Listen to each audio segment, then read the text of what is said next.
Yes. Say you guys do not hit program audio, we'll roll through it. Okay. You guys know the format. Yes. I will go on your field. Okay. It's Eastern Conference bracket. The last meeting is mostly Detroit goals in that game. Okay. Then live shot of Morris or Tiaga. Then the seating comparison. It's just, you can just, because you won't be able to see, you won't be able to talk on the graphic. It just says their series history, you know, let me just double check everything on that graphic. You know, Tampa Bay leads the all-time series. This is the seventh meeting between clubs. Just kind of shows how many goals each team had this year. Yeah. Just stuff like that. Then we'll go to rollout after that. Copy. So nice and easy. I'll go on your field. Just look at the format. We'll go on your field and we'll move with what you got there. Yeah. Make sure it looks good. I'll keep the clock in my head and just do it that way. If I miss it by a couple seconds, you know, make it up for me.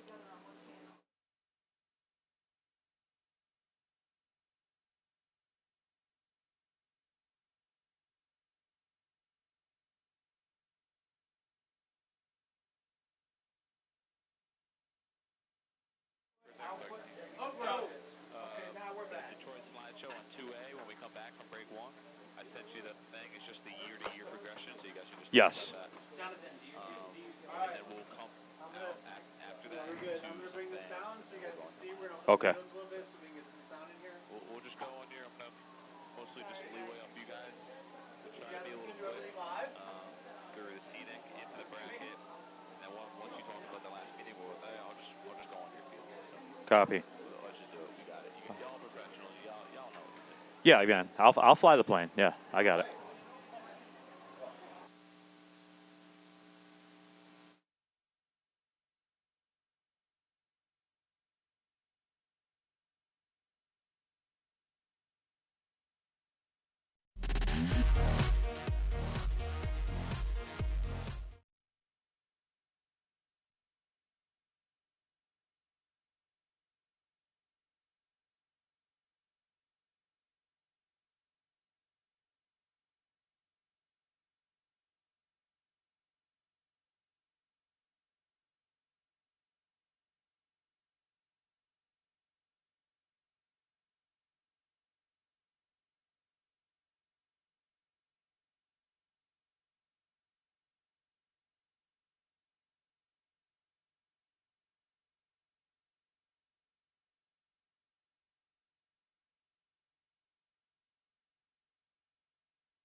Detroit is once again a playoff city, and Detroiters know best. There's no better postseason place like home.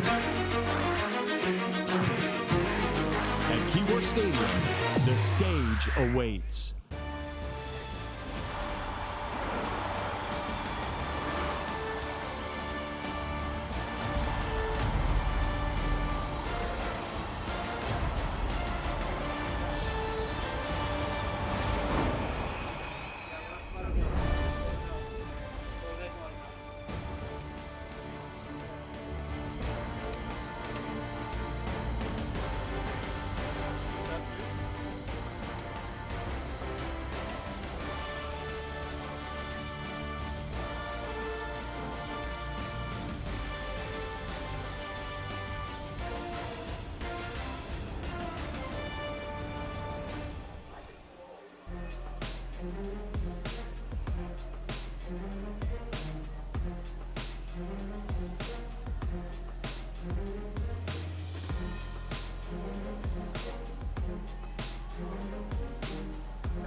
Good evening, everybody, and welcome inside historic Keyworth Stadium, where tonight the USL Championship playoffs kick off as Detroit City FC plays host to the Tampa Bay Rowdies. Alongside my broadcast partner, John Krieger. My name is Neil Rule, and John, the last time these two teams linked up back on August 21st, Detroit City came away with a 3-2 win. That was a huge win at the time.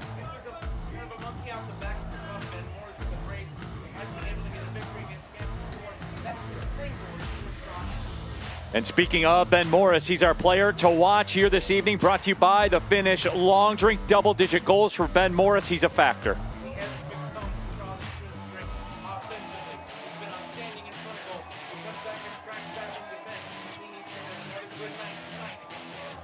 And on the other side for the Tampa Bay Rowdies, of course, Manuel Arteaga. He's a big-time player in this league. He scores a ton of goals. He can fill the back of the net.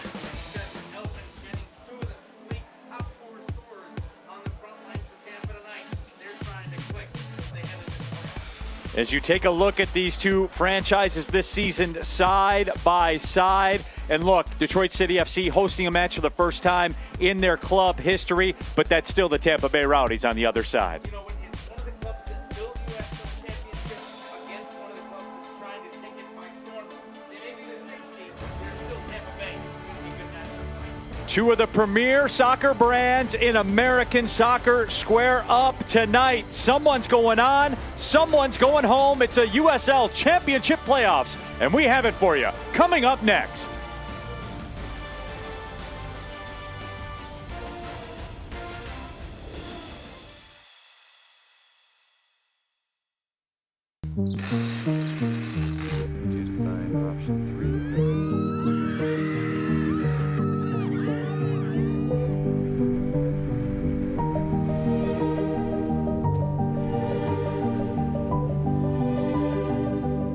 Ally helps millions spend smarter and save more for the things that matter most to them. That's why we're the bank that's your ally. SeatGeek is the ticketing app for fans like the High Five Strangers guy. Game-winning interception. First down. Just a nice, solid tackle. If you're in arm's length, you will be swapping skin with this extrovert. You see, he knows SeatGeek got him a great deal on tickets, so he can focus on what he does best, smacking palms. SeatGeek handles the tickets to sports, concerts, and more, so fans can fan. Hi, Dave from DTE here. Ooh, this dirty HVAC filter makes your system work a lot harder, and that costs money. But they're really easy to change. First, just check the edge of your current filter to see what size to buy. Then, just insert the new filter with the arrow facing toward the furnace. It's that easy. Energy bill savings. Get more tips on our website. There's a beer in the D for me and you. From Royal Oak to Jefferson Avenue. Grab a friend and a jersey too and chant. Chant like you give a damn.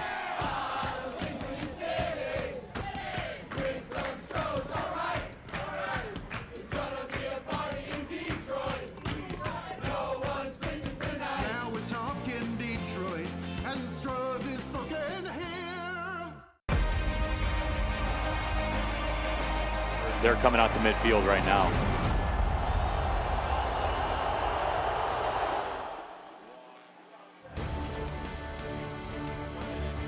Welcome back inside historic Keyworth Stadium, getting ready to rock. Let's take a look at the lineup for Detroit City FC, brought to you by Detroit Medical Center, the official healthcare provider of DCFC. No Lie Jope available tonight. Took on a knock a couple of days ago during practice. He will not be available here this evening. On the other side for the Tampa Bay Rowdies, presented by Fort Pontchartrain, the official hotel partner of DCFC. We know the story. No Forrest Lasso unavailable for the Tampa Bay Rowdies, but you know the faces, you know the names, and you know the resumes. And we are just a couple of seconds away from the USL Championship playoffs. Huge crowd on hand, as always. Sergei Demyanchuk is the head referee. Stephen McConigal, Art Arustamayan, and Ricardo Montera Aria. And we are underway. Detroit City FC, the Tampa Bay Rowdies, the USL Championship playoffs.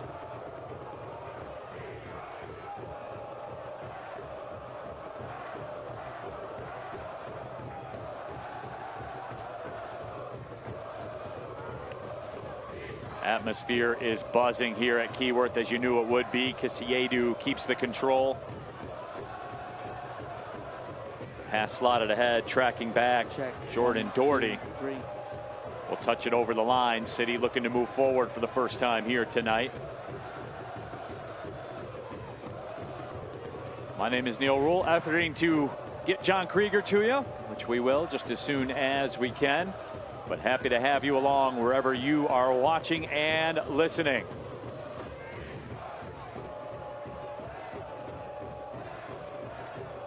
Michael Bryant up ahead to Reese Williams. Crisostomo plays that one up towards the line.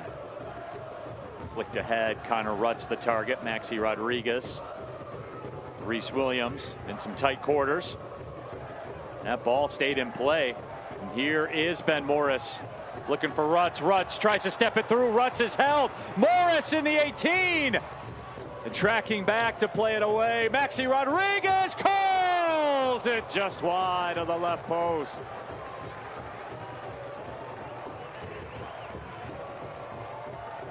And there was no whistle against Tampa.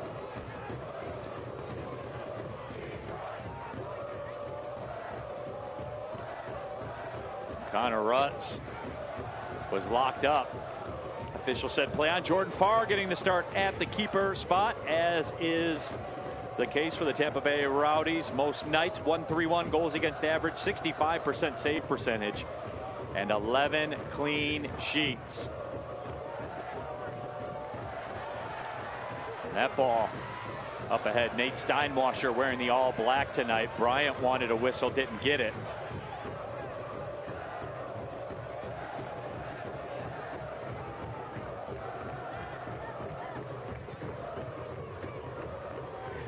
This portion of the broadcast presented by DMC Physical Therapy and Sports Medicine. DMC proud to be the official healthcare provider for Detroit City FC. Ball played ahead. Maxi Rodriguez volleys it down. Couldn't catch up to it. Far will play it away. Mumensa brings it down with the chest.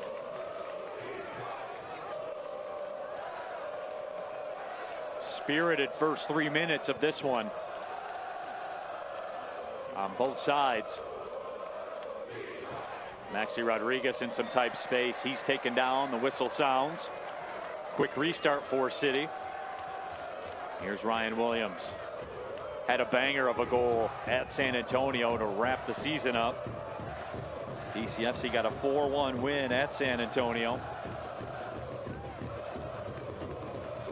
LaRouche coming in about as hot as you can, unbeaten in their last 9 matches. Haven't lost since August 24th.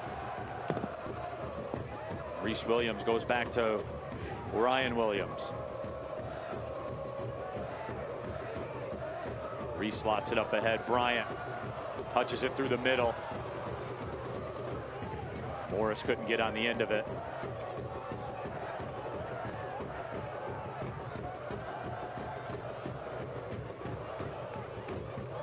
Reese Williams to throw it in.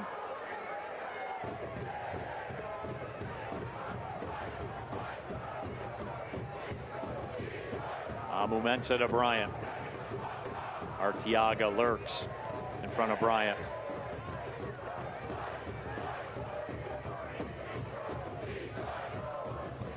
Opening kick temperature 51 degrees. By the time we wrap this thing up, it'll be about 46. Winds are pretty light. As Jordan Farr surveys the scene. Into the 5th minute.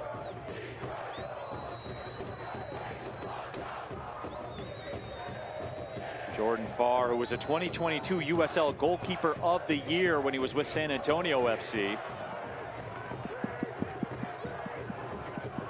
Right around 100 USL matches played. Freddie Kleeman rolls it to the right side.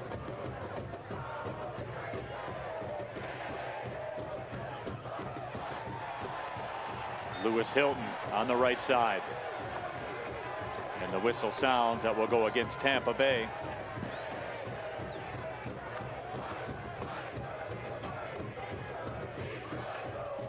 And Laurent Kissiedu will roll it out.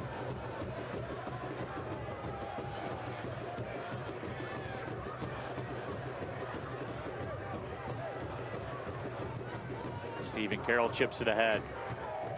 Looking for Connor Rutz. That one just trickles over the line.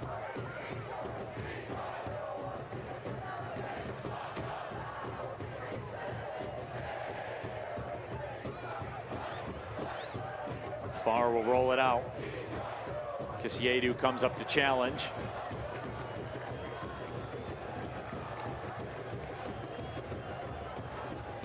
Now City flies forward. Kissiedu in attack mode.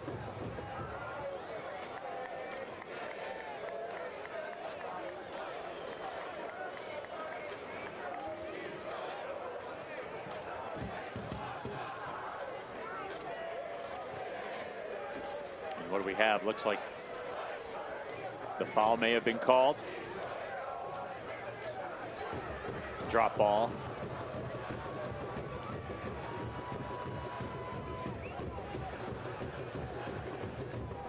Aaron Guillem plays it back.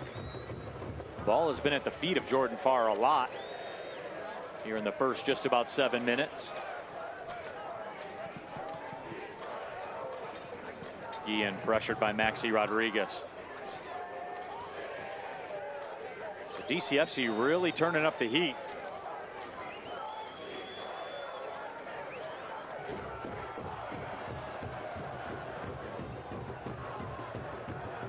Direct ball sent up ahead. Reese Williams, the first touch, spinning away. Blake Bodley will cross, and that's cut out by Stephen Carroll. Beautiful ball played up to Maxi Rodriguez, and I believe there will be a whistle behind the play. Is that Reese Williams that got absolutely wiped out?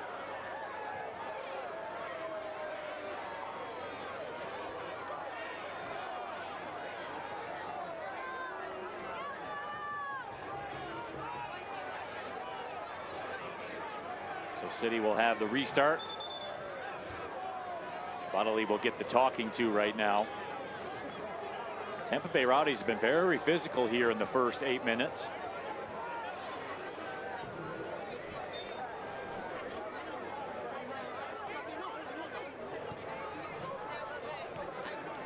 Nate Steinwasher. A very crispy 1.05 goals against average, 66% save percentage. He had 7 clean sheets. Connor Rutz flicked it ahead. Boy, what a veteran play by Maxi Rodriguez. Leaned into it. If the advantage presented himself, he would have taken it. It did not, so he just let it go across the line for the throw.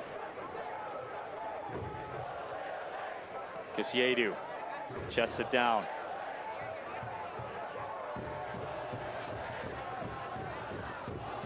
Stephen Carroll being hassled by Cal Jennings. Cal Jennings, 15 goals on the season.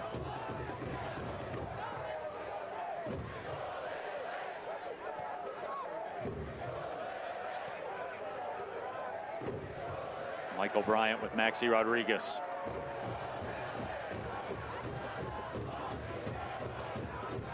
Match has calmed down a little bit.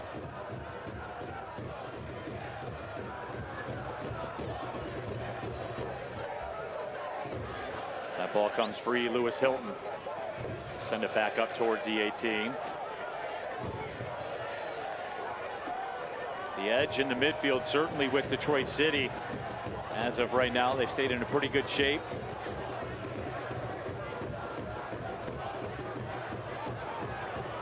Tampa Bay has not been able to crack it, though they nearly did there. Crisostomo will be hit with the whistle. And very quickly off the restart, which we'll have to come back and we'll do it again.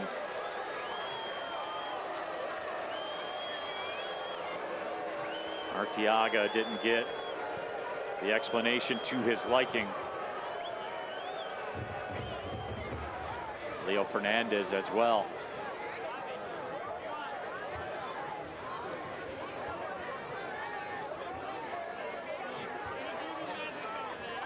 So Stephen Carroll will get things fired back up. Carroll with Bryant.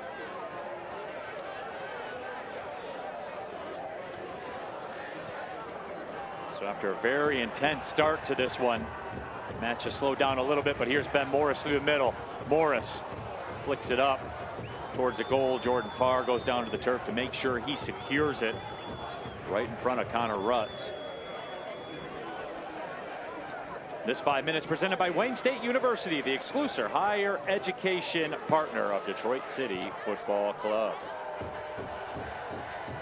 12th minute. No score. Stephen Carroll got locked up. Blake Bodley went down, tried to get the call, did not get it.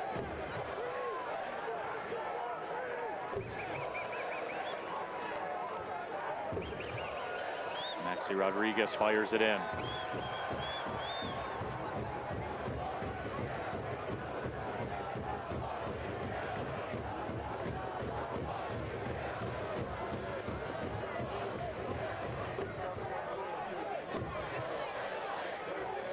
Cal Jennings goes back and forth.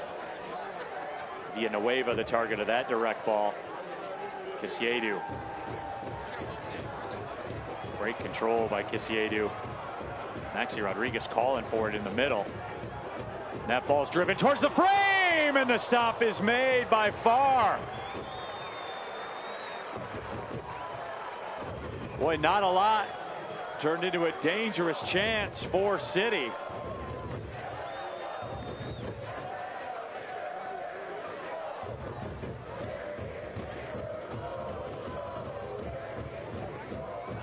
Villanueva nearly snuck one in.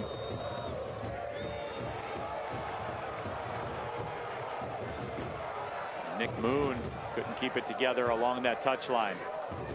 Here comes City. Villanueva drives it towards the back post. Reese Williams shepherd that one across the line for the throw.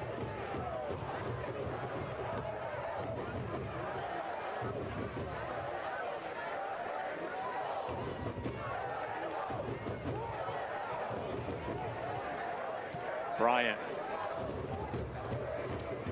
drove that one ahead.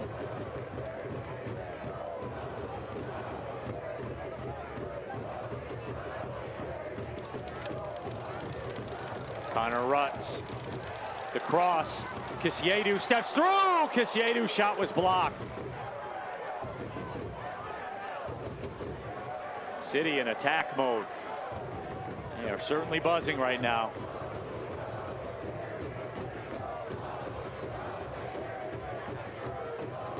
And the Rowdies change the throw.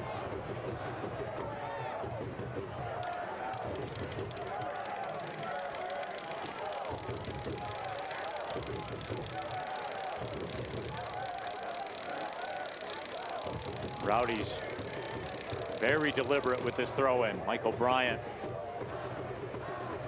Maxi Rodriguez tried to play it down.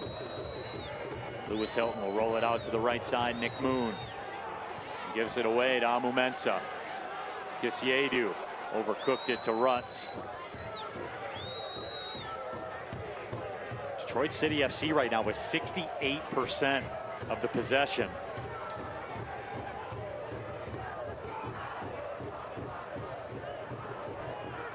Bryant got his head on it, but a throw in for Tampa. Guillen, who had a homegrown contract with FC Dallas back in 2016. Right around 100 matches played for the Tampa Bay Rowdies in his career. Momensa to Kisiedu. Laurent Kisiedu can be so dangerous as he gets called for the foul. We have seen him since he's shown up on the scene with Detroit City. He can flip a match in the blink of an eye. Gordy slots it ahead. Villanueva does well to win it away, and Kisiedu will take no chances. Ball back to Guillen. So Danny Dicchio in his first season as head coach for Detroit City FC. I think he's called down the Dogs a little bit. They were certainly in attack mode for the first 9+ minutes of this match. Match has settled down a bit. Ball sent into the 18, and Nate Steinwasser will come off the line to get it. Two players mixed up in the box, and that will go against Tampa. You know Stephen Carroll is going to be in the middle of it. Arteaga as well. This 5 minutes of the match brought to you by DTE Energy. DTE recommends installing carbon monoxide detectors in your home and business today. 17th minute, no score. USL Championship playoffs. The 3 seed Detroit City FC, the 6 seed Tampa Bay Rowdies. Neil Rule, John Krieger here with you. Little technical difficulties in the booth right now. We'll get John back up as soon as possible. He's writing down great points for me though, guys. So anything you hear that's intelligent probably came from John and not me. But I'm going to take credit for it because that's the way it works. Great, we all know the score. All right, let's press on. Who says no? I don't. Slotted ball up ahead. Here's Ben Morris. Had 2 goals in the match at Tampa. Got in double figures. Here's Morris around his man. Morris, let's go over a rocket. And Farr makes the stop.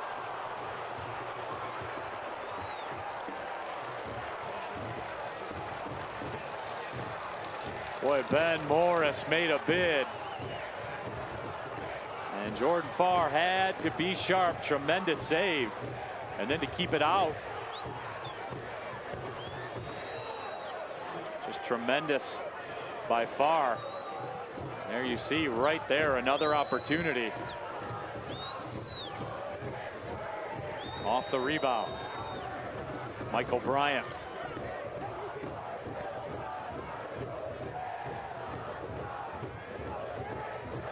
City continues to dominate the possession, dominate the chances. But we are scoreless on the board. Leo Fernandez. He'll curl it towards the back post. Nobody on the other end, and Villanueva flicks it out. And a corner coming up for the Tampa Bay Rowdies. So really, their first set piece of the evening comes in the 19th minute.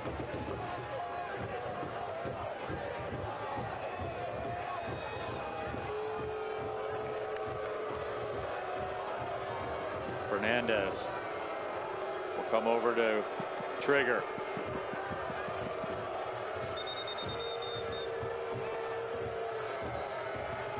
So here we go. First opportunity of the evening for the Rowdies. We're getting a lot of discussion inside the 18.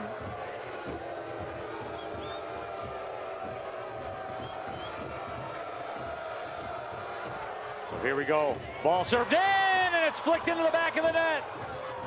The Rowdies strike first, their first set piece opportunity, and they're able to cash it in. Beautiful execution.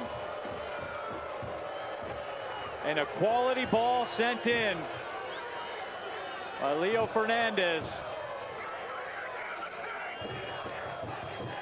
And the finish by Cal Jennings.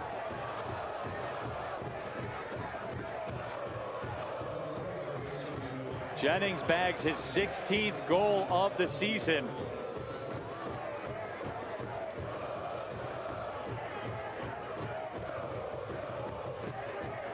And that is a big, big first goal for the Tampa Bay Rowdies. Just beautifully executed. Jennings was given the space. How big is that goal? Tampa Bay Rowdies, when scoring first this season, 11 wins, 2 draws, just 1 defeat.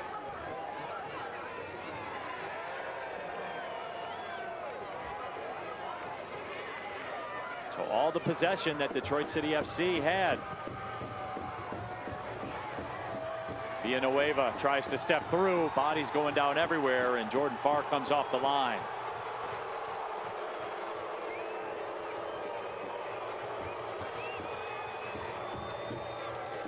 And the Northern Guard making their opinions heard.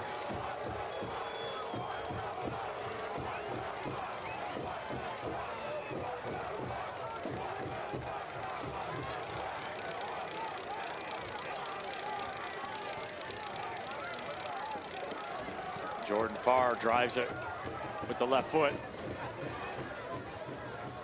Here comes Cal Jennings to track it down. His pass was played out. Quick throw in for the Rowdies.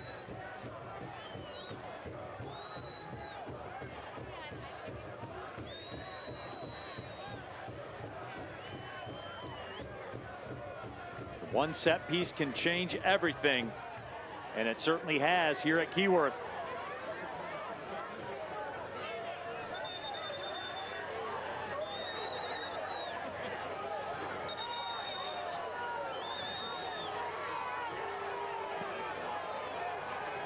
Okay. Check, check, check, check, check, check, check.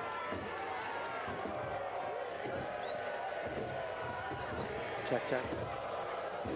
Another throw in for the Rowdies.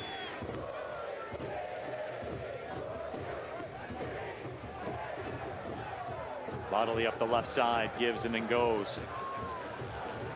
Crisostomo played it back. Here's Lewis Hilton. Hilton slots it up ahead. And Nate Steinwasser will scoop it up.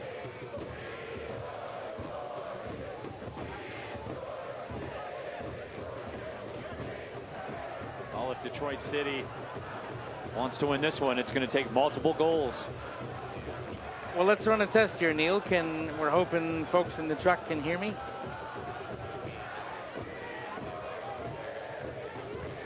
Okay, I think we've got me. Hi, partner. How you doing? Welcome back. A lot's happened since you left. Good to be here.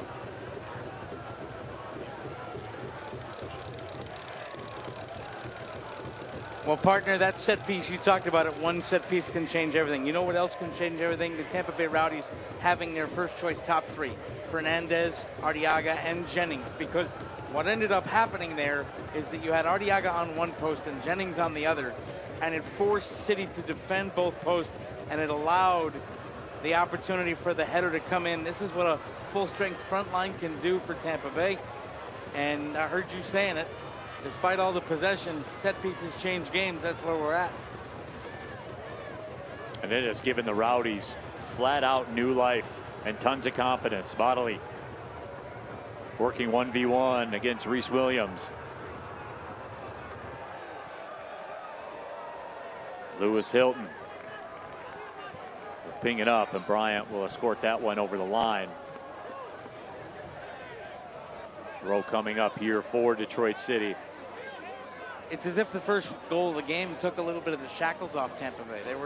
They were on the back foot. City came out, as you said, we're in attack mode for the first 9 minutes. But you get that first goal, and you know now, if you're Tampa Bay, that City need to, in some ways, chase the game a little bit. We're still early, so you can keep your shape, play your shape. But now you've got those extra chips in your stack, if you're Tampa Bay, to be able to bomb forward and use that front line that's been so good for you, although not together, all year long. Here comes Maxi Rodriguez up the right side. Reese Williams 1v1. Reese fires the cross in. That's cut out. Reese Williams steps up to get it back. Williams cross dances on the goal line and stays in.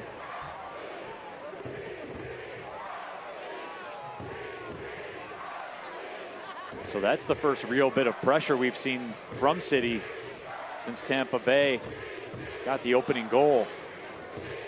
The other thing of note when we're talking about City's attack, Neil, no real close-in chances on goal. Ben Morris fires a rocket from outside the 18. The curve in from the wing that went in on frame that Farr had to save. There really hasn't been developed play into the box for a closer, higher percentage shot. Credit to the Tampa Bay back line for what they've been able to do, keeping City's attackers away from goal. Amu Mensah through the middle with the toe poke. Played away by Lewis Hilton. Here come the Rowdies. And they're looking to go. Leo Fernandez has it. Fernandez steps over. Fernandez shot is blocked up front. But another chance off the half volley, and Steinwasser able to make the grab. And that run there just shows you how dangerous Tampa Bay can be. Fernandez with the ball on the wing, and running in near post is Arteaga, running in far post is Jennings. And it's which one are you going to mark? And they just bomb forward into really good shape.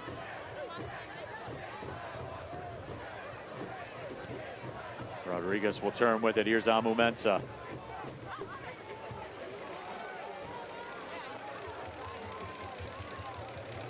Rowdies conceding space to Amu Mensah.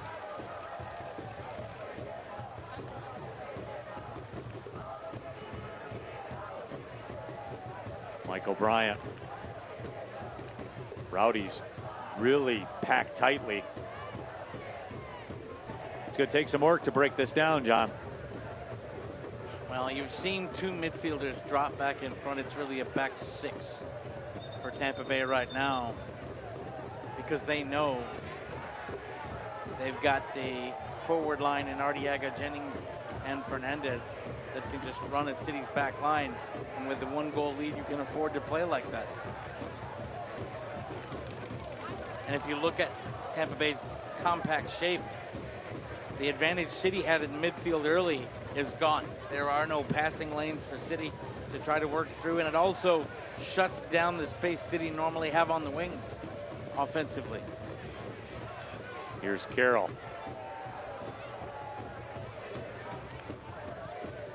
He will go direct. Reese Williams, can he get on the end of it? He cannot. It's headed away.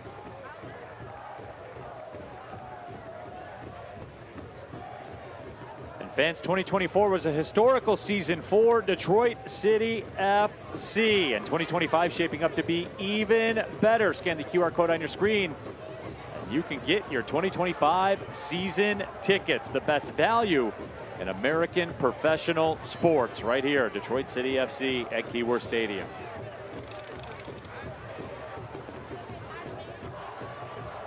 Maxi Rodriguez pokes it, looking for Kisiedu.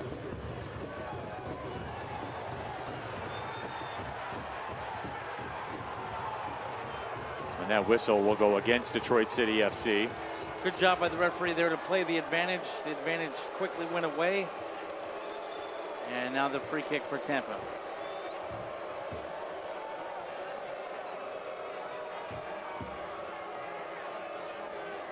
And how about the resilience, Neil, of this Tampa Bay club over the last month and what they've had to go through with Hurricane Helene and Hurricane Milton in the area, having to play a couple of home games away from Al Lang because the facility was impacted by the storm, having to play at IMG Academy. Been real road warriors amidst their hometown and their community being devastated by two unbelievably powerful storms, and they've been able to muscle through it. There's been an awful lot of help and support heading down to the Tampa Bay community, but this football club finding its form despite all of that with the win last week against Indy and playing well against Detroit City here tonight. Nick Moon turns it around. Moon slots it up ahead, stepping inside the 18. There's an opportunity for Cal Jennings. He went down. There's really no contact. Looked like he lost his footing. Maxi Rodriguez. Reese Williams, Ruts in the area.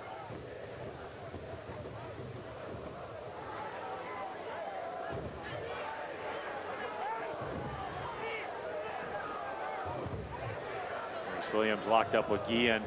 Tried to backheel it through and did. I think it went on a play on the near side, though, and that should be a throw in for Detroit City. This portion of the broadcast presented by your Metro Detroit Chevy dealers. Your Metro Detroit Chevy dealers, proud to be the premier sponsor of Detroit City FC. You can see some frustration on the faces of some City players now at their inability to find some passing lanes in midfield. Maxi Rodriguez has been boxed in. Really not able to get any sustained possession right now. Tampa Bay doing a great job, the Rowdies, of boxing City in, shutting down passing lanes, not allowing any of the midfield fluidity that has been so much a part of the run of form that City have been on to close the regular season. It's a whole different ball game when you're playing from behind instead of playing from ahead. And you even see the shift in Tampa Bay's dynamic after they got that goal. 5 across the back now. Yep. But that's the luxury they have, John. They can go 5 across the back, and you have such incredibly skilled goal scorers where you can still be on the front foot. That ball sent up ahead. That's really how big it was to finally see Fernandez, Jennings, and Arteaga in the lineup for the first time all year in match 34 last week. And 2 of them scored. 2 of the 3 of them scored. In the win over. By the way, it was a 3-0 win over Indy. Nice and easy. Yeah. And so they dovetail so well with each other. Yep. And just work with each other that they can drive the attack on their own. And you can sit back and dare City to come at you with 5 across the back anytime City are in possession.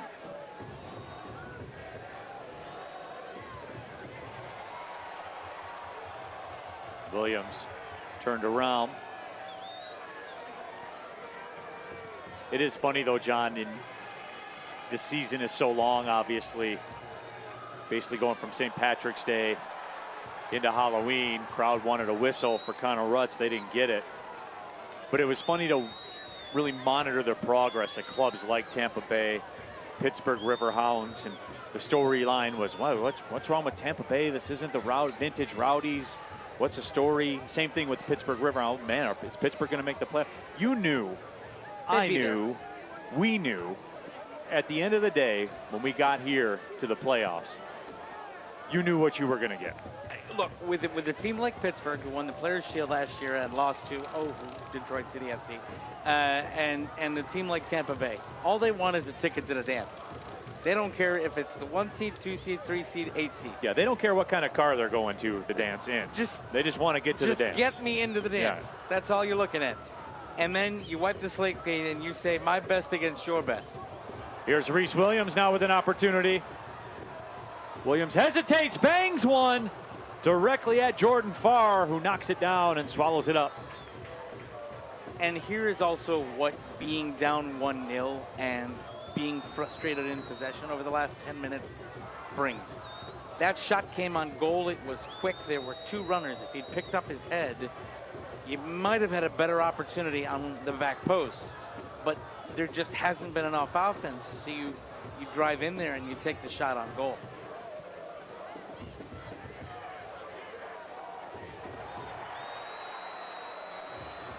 Well, John, this game is about applying pressure. Really, any sport. If you apply pressure, you make people act out of character. That's just the way that it works. It's human nature. And that's what we've seen in about the last 15 minutes from Tampa Bay. They've done a really good job of applying pressure. And by the way, you talked about it early on before I could join you.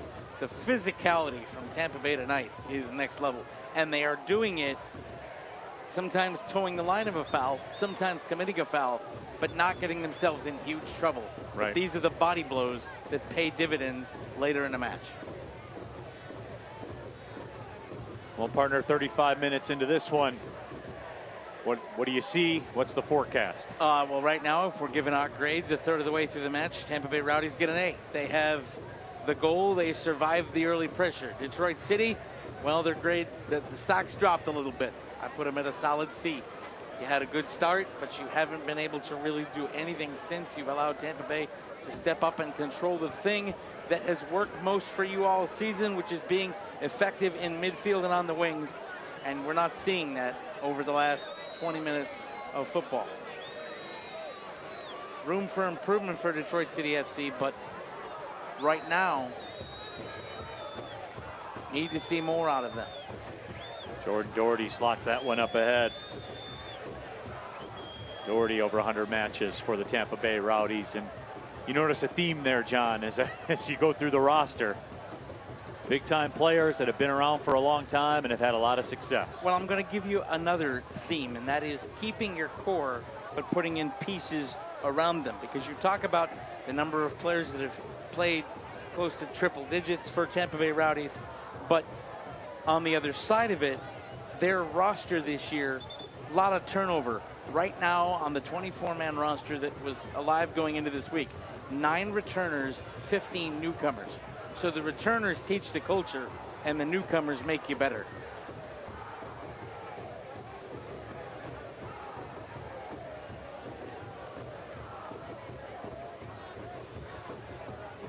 Reese Williams will toss this one in.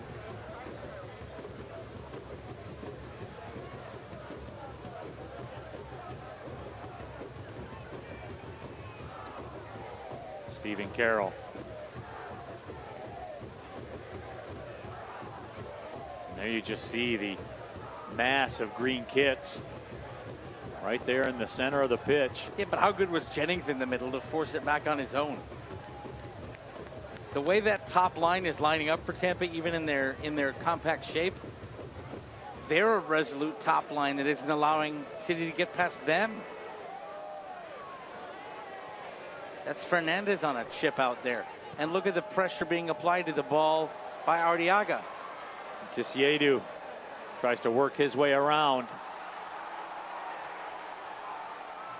The body's going down everywhere. And boy, some players from the Rowdies bench stepping over. That's not a good ingredient. Well, there was a little bit of a shove as the ball was being ushered out of play. And I think somebody went into an advertising hoarding and took a little bit of umbrage.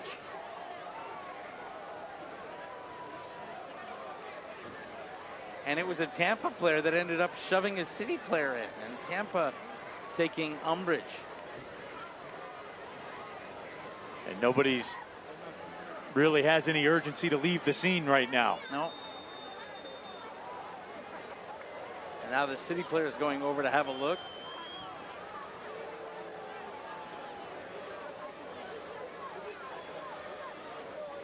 Needless to say, the fans behind the goal there expressing their opinion.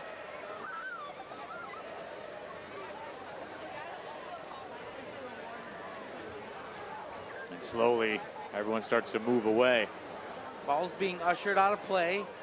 Kisiedu caught a stiff arm, it looked like, from Aaron Guillen. Well, Kisiedu caught the stiff arm, and then, as he was going down, took out Guillen, and that's what the Tampa Bay players were taking umbrage to. But if there wasn't for the stiff arm, he's not falling to the point that he's going to take out Guillen.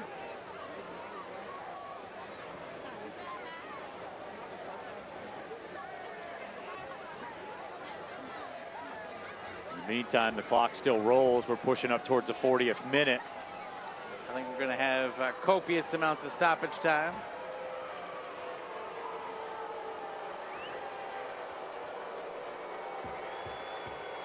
This portion of the broadcast brought to you by Strategic Staffing Solutions, people-powered, customer-centered, community champions.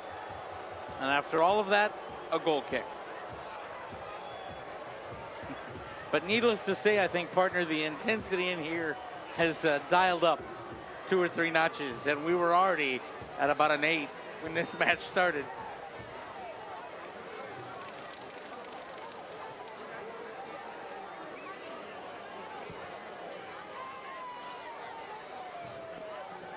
Cal Jennings nearly stepped through with it. Bryant touched it away.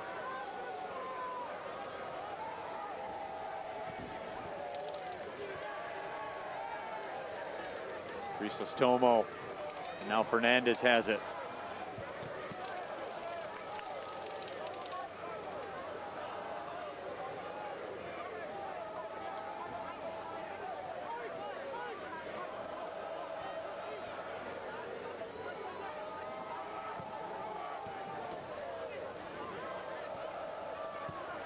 Bodley will bang that one up in the air, and Nate Steinwasser had to be sharp. Nate wants to go, and the runners didn't get out there quickly enough for him to distribute the ball.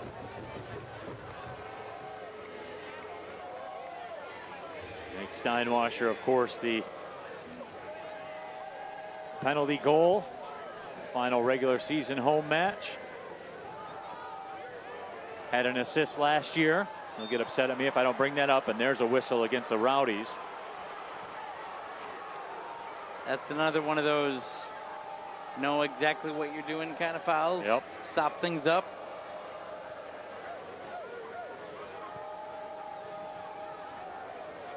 Reese Williams makes his turn. Reese Williams goes down, and this will be a booking.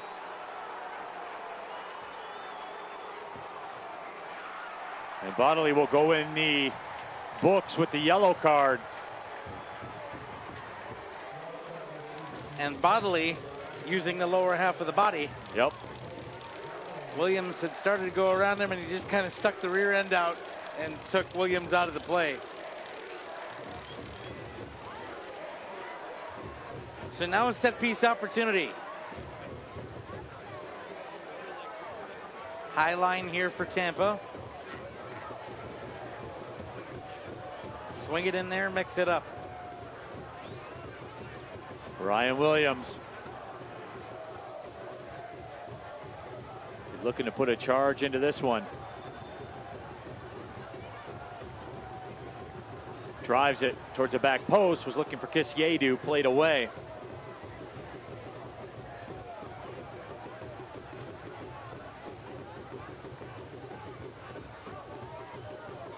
And normal service resumes, and the City are forced to move the ball backward. Boy, Aaron Guillen locked up with Stephen Carroll. And the referee, I think, saw it and stopped it up.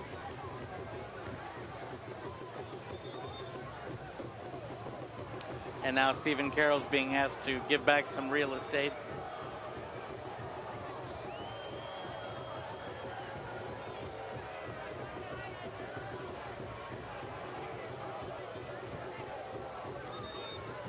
He's going to get a booking if he doesn't move it quickly. Stephen Carroll disagrees with the real estate assessment. Neil, I think our referee was about 10 seconds away from flipping out a card on Stephen.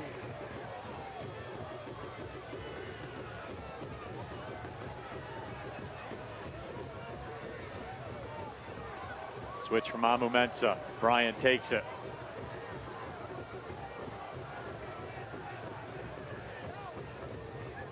Maxi Rodriguez. But again, City turned negative, John. That's not the kind of football Danny Dichio want to play. This is possession, but it is not possession with intent. Tampa Bay will be thrilled for 90 minutes of City passing it around among their center backs. Got to find a way forward, got to find a way past what is now a very crowded midfield. Kisiedu comes over. Does well to keep it. This portion of the broadcast brought to you by Ally, proud to be the official bank of Detroit City FC. Learn more at ally.com. Ally Bank, member FDIC. No players for Tampa Bay Rowdies in the attacking half of the field right now. And only 2 players forward of the center circle. Here's Michael Bryant.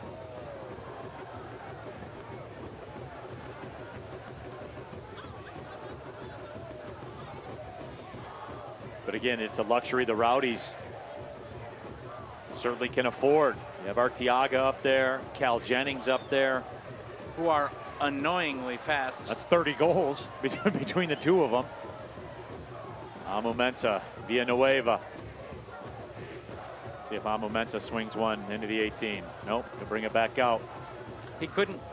There were 5 Rowdy players and 2 Detroit City players. Good layoff. Here's Ryan Williams. Reese Williams. He'll send it in. It was just over the top.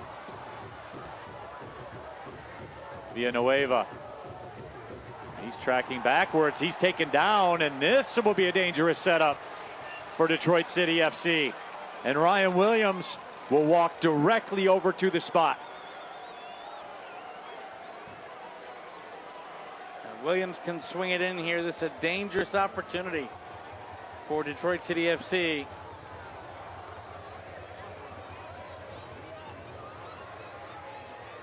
Crowded top of the 18. There will be 3 minutes of stoppage time, brought to you by Brew Detroit, the official craft beer of Detroit City FC.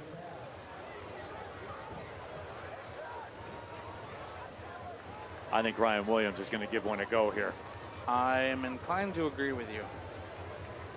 He's got the angle to hit it with his preferred foot and curl it toward a post. Either post, right? Yep. It's all open for him.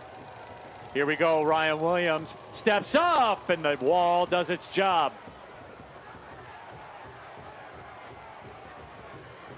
Boy, great anticipation by Reese Williams. And we've got a Tampa Bay player down in the box, and Detroit City FC furious that not as furious as the crowd is.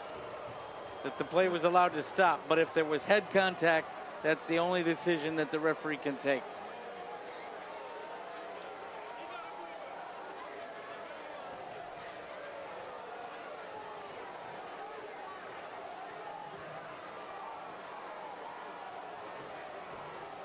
Now Leo Fernandez is up.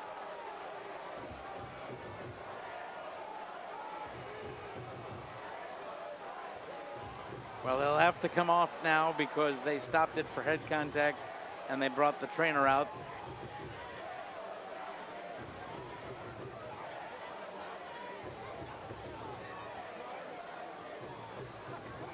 And it was Leo Fernandez that took the brunt of that Ryan Williams free kick. Right off the noggin. And right you know off what? the dome. That is good refereeing by our referee and stopping it up for head contact.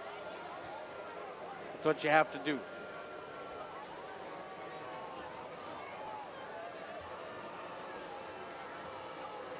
Those guys in the wall, man. Not a fun place to be. No.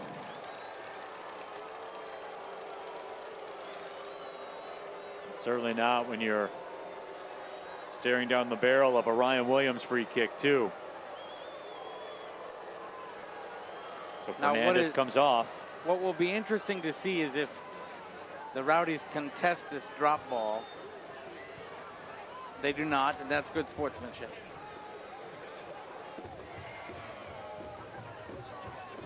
Direct ball ahead, and Reese Williams just a little overcooked by Stephen Carroll. Took a forward hop off the artificial surface as well and ran away. By the way, both these clubs will be scoreboard watching this evening. The winner will take on the winner of Charleston Battery and Pittsburgh Riverhounds. The match started a half hour before ours did in the 58th minute. It is Charleston 1-0 leading over Pittsburgh. So if that... Man, I don't have any guesses as to who might have scored for Charleston. You don't? No. At all? Anybody got any suggestions on who could have scored? How do you say his name? Oh, yeah, that guy. Markanek? Yeah, that's the guy. Nick Markanek, of course, gets the goal to open the scoring. And then Ben Pierman's defensive unit is doing their job so far. I think Nick Markanek has scored a good goal or two. He has. And so if this result holds, Charleston would host the winner of this game. The only way DCFC would get a chance to host next week is to come back and win today and have Pittsburgh come back to beat Charleston. I think if you offered them up a trip to Charleston right now, they would take it. They would snap your hand off. Yes, they sir. would. A lot of work to do. Dying moments of the first half. And there is the whistle. So the first half in the books. A Cal Jennings goal off a corner. Beautiful setup by Fernandez. And that is where we stand. Tampa Bay Rowdies with the 1-0 lead. John, what's it going to take in the second 45? Got to find a way through what is now obviously a park bus. Got to find a way to have some joy in midfield. Got to open up the wings, all of which Tampa has shut down. So we will take a break, come back, and get you the halftime festivities Halftime brought to you by Stroh's, because Stroh's is spoken here. 1-0, Tampa Bay Rowdies with the lead. Second half coming up in just a little bit. This is the USL Championship playoffs, brought to you by Terminix.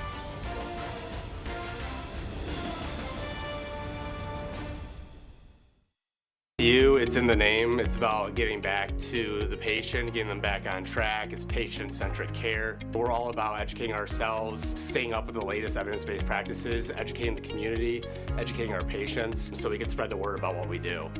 I'm just excited to share our unique set of skills with the players and to raise awareness of what osteopathic physical therapy can have on the people and the community of Metro Detroit.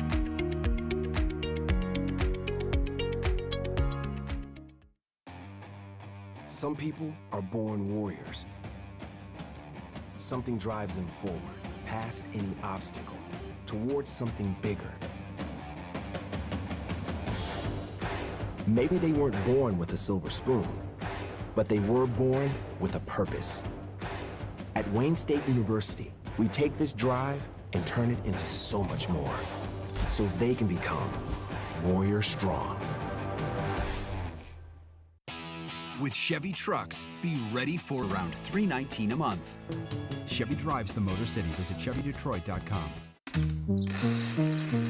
Just need you to sign option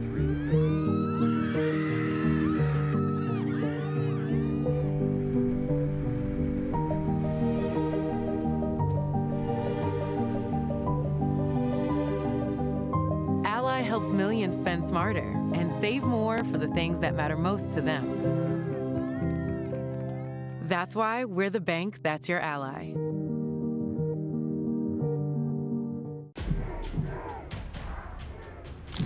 '25 Detroit City FC season tickets are now on sale.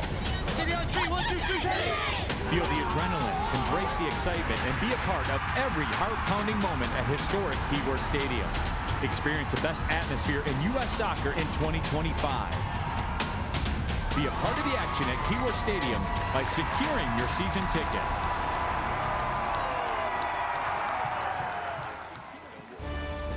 Detroit City FC is presented by Ally.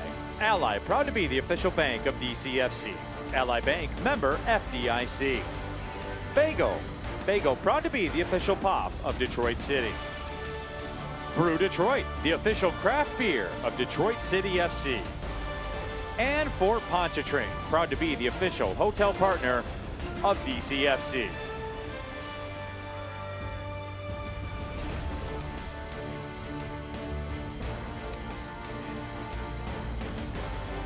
Welcome back to halftime, brought to you by Stroh's, because Stroh's is spoken here. 1-0. The Tampa Bay Rowdies had the lead over Detroit City FC on the Cal Jennings set piece goal, and that is where we stand. Let's take a look at Maxi Rodriguez, another valuable campaign to Detroit City FC that saw him reach double figures in goals. And so without further ado, I'd like to recognize Maxi Rodriguez.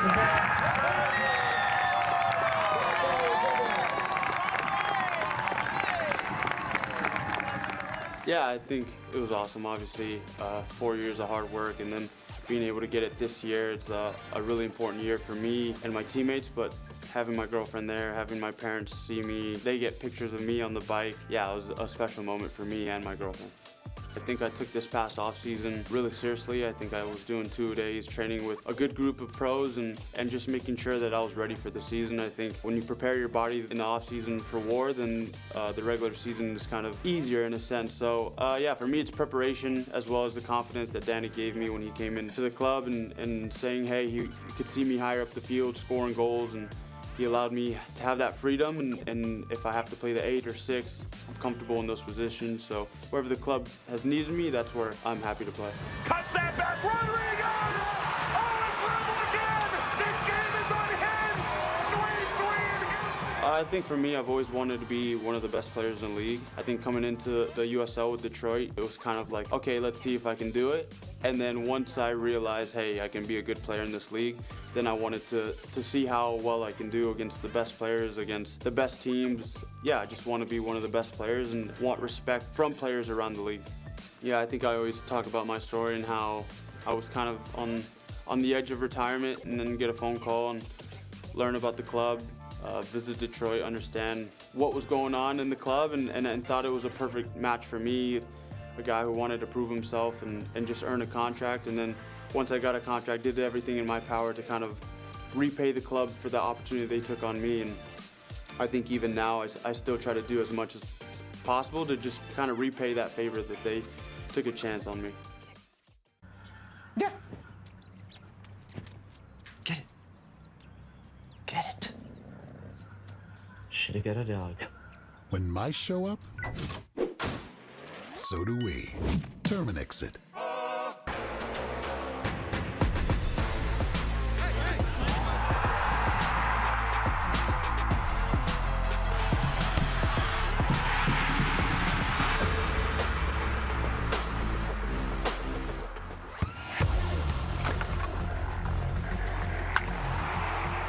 We all have goals.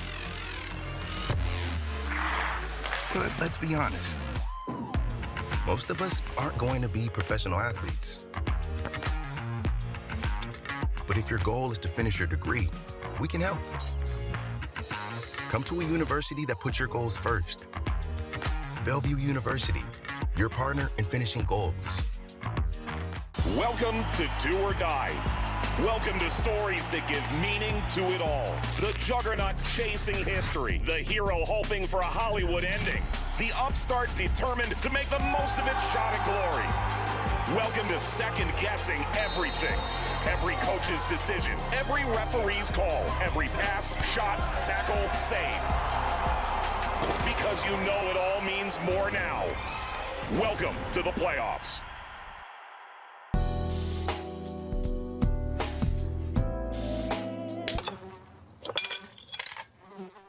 When mosquitoes show up, so do we. Terminix it. Yeah, trick. I said what I said. I'd rather be famous instead.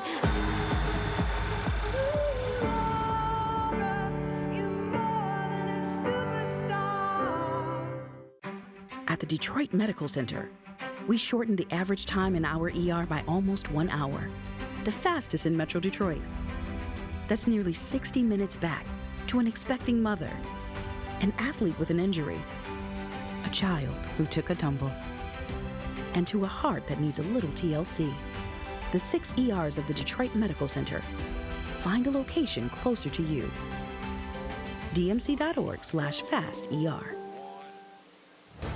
Welcome back to halftime, brought to you by Stroh's, because Stroh's is spoken here. This is USL Championship playoffs, brought to you by Terminix. Neil Rule, John Krieger, back with you. And John, as we take a look at what's been going on, there's been a ton of action in the USL Championship playoffs already. And as a matter of fact, we got a couple of winners from last night. And, you know, Las Vegas Lights, I think they answered the question, right? You said, hey, they popped up on the scene. They had a tremendous run of form, but hey, Sacramento's coming in. It's going to be tough, but they passed the test. They did indeed, and you win on penalties, but you know what, in the playoffs, a win's a win's a win. And then earlier today, Orange County SC knocking off Memphis 901. So you got a couple of clubs in Las Vegas and Orange County that are answering that question that, yes, they are a force to be reckoned with in the USL Championship Western Conference. Absolutely. As we take a look at the updated bracket, Charleston Battery in the meantime, they have the lead at home 1-0. And John, you got a feeling that match was probably a race to one. You know what? You're not wrong. And Marcanic got the early goal. And when Ben Pierman has an early goal, he's going to park the bus and dare you to find a window. So far, Pittsburgh hasn't been able to do it.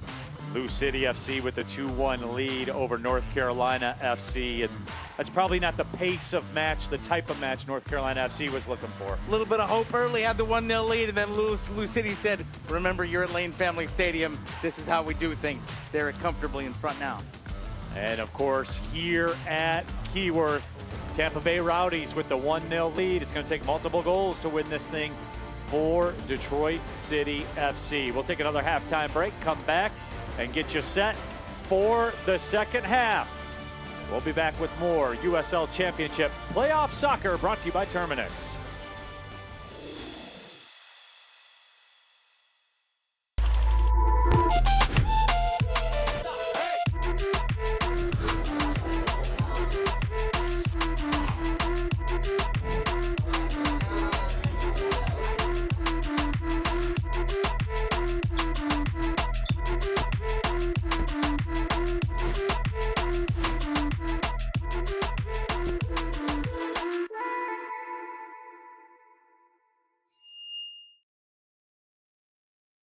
SeatGeek is the ticketing app for fans like the High Five Strangers guy.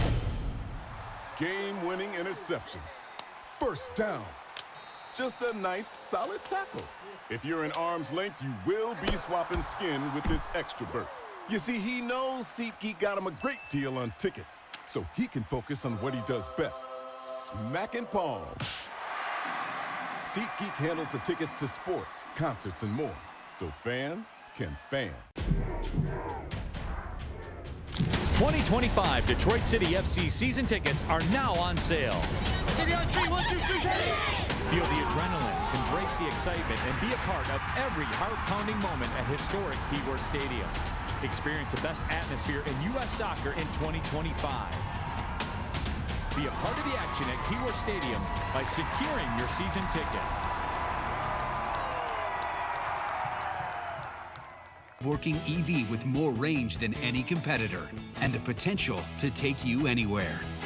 Or GM employees with a current eligible lease can get this Silverado for around $319 a month. Chevy drives the Motor City. Visit ChevyDetroit.com.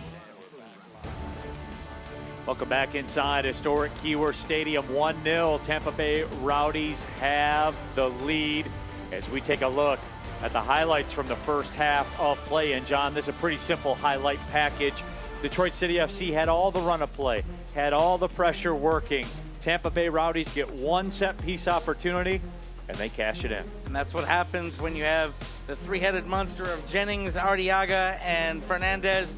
All the set piece comes in and they're there to poke it home. Too many players for Detroit City FC to mark. Tampa has the 1-0 lead. They've made it stand up so far. And so Detroit City FC would see that entire run of possession thrown upside down with that goal. And obviously, John, they still held the advantage in terms of possession for the first half. But the bottom line is, John, this is the playoffs. The numbers don't matter. There's a 1 on the scoreboard under Tampa. There's a 0 under Detroit. That's it. That's all. And, John, as we get ready to rock for this second half, someone's got to go make a play, right? Yep. Tampa has, for all intents and purposes, parked the bus a little bit. You got to find a window. You got to find a way to get your offense rolling again. That means winning in midfield and on the wings against a compact, rowdy shape here in the second half. So we are ready to go for the second half. Detroit City FC will have the possession to start. And we are underway. The second half. This is somebody's final second half of the season. Neil Rule, John Krieger with you.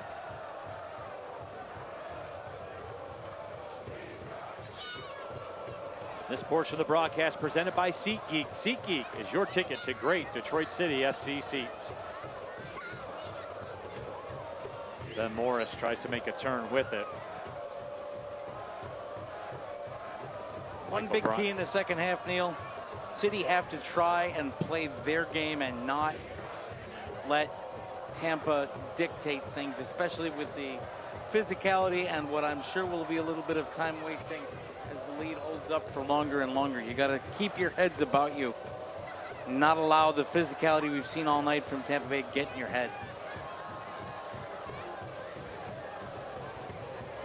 And John, we've talked about this in the past. People have heard me kind of say this before. Like, obviously, we talk about tactics and formations and philosophy of play. We're at the point, someone's got to just go make a play. Whatever that is, whatever that looks like, build up or not, somebody make a play in the air or not. It's just somebody has to step up and make a play for Detroit City. Without question. You know, and I'm normally the tactics and formation guy. I'm going to tell you what the second half is all about. Score a goal. I don't care how you do it. Right. I don't care whether you're playing a 3-4-3, a 4-4-2. The numbers don't matter. The only two numbers that matter right now are Tampa Bay 1, Detroit nothing. That ball sent in and it's punched away. Jordan Farr has been very good here for the Tampa Bay Rowdies. He's been tested a couple of times, and player down in the box for the Rowdies. Freddie Kleeman, the one that's down. Kleeman tore his ACL back in 2022, signed with the Tampa Bay Rowdies that year. Was the 11th overall pick in the 21 MLS draft by Austin. Played 3 matches for the MLS side.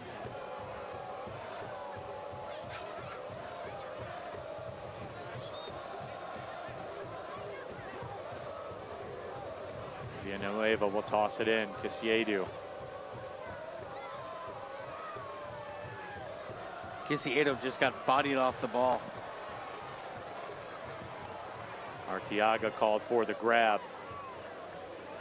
So here comes a setup for Detroit City. Ryan Williams will trot over.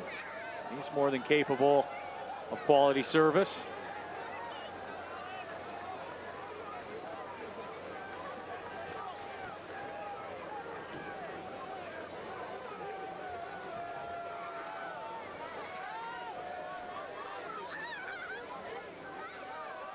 Tampa Bay, even in the setup for this, doing a great job of just shutting down those targets.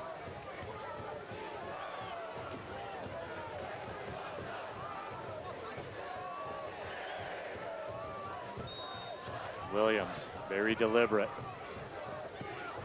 Williams drives it in. It's loose and it's off the crossbar and in. We're level at 1. Game on at Keyworth.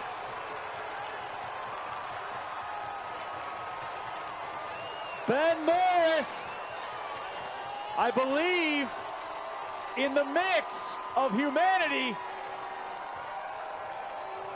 And Maxi Rodriguez was in the area as well, and Maxi might have gotten it. I think it's Maxi who found it. Beautiful. No one cares right now for Detroit City FC. So Maxi Rodriguez gets the goal, the Black Arrow Award winner.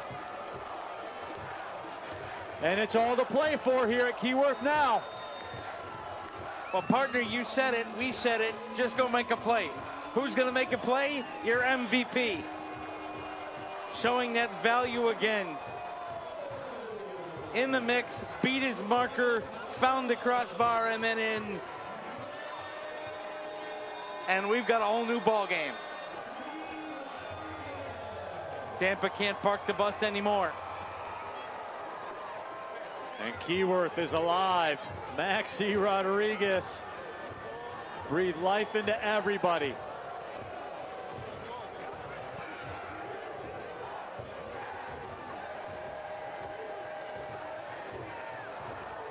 Nate Steinwasher off the line. Arteaga went to the turf.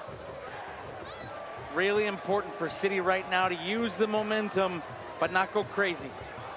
Keep your shape. Kisiedu steps up to take it, hesitates, makes his move.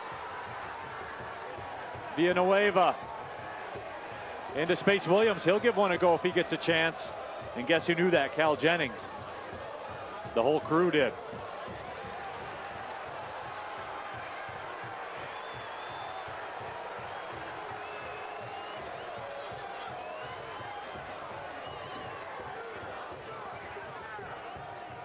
Kisiedu 1v1. He's dynamic. 2v1. Kisiedu nearly stepped through, but Nick Moon able to keep it together. And a yellow card has been issued. This might be to Kisiedu. And it is going to be. He lost control and his studs clipped the Tampa player. And from where the referee was running in, I could see how he could think that was an out of control tackle. So Kisiedu in the books. Kisiedu went down behind the Tampa player and then caught the Tampa player. And anytime you're out of control with the body like that, you're going to make it easy for an official to give you a booking.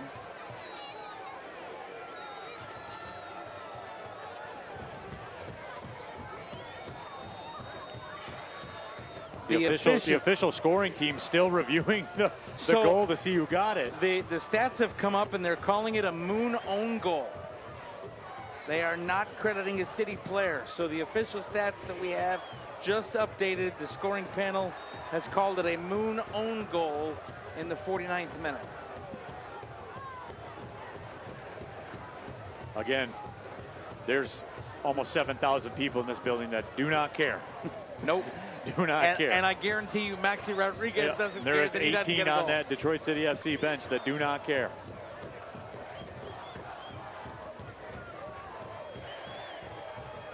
Maxi tracks back.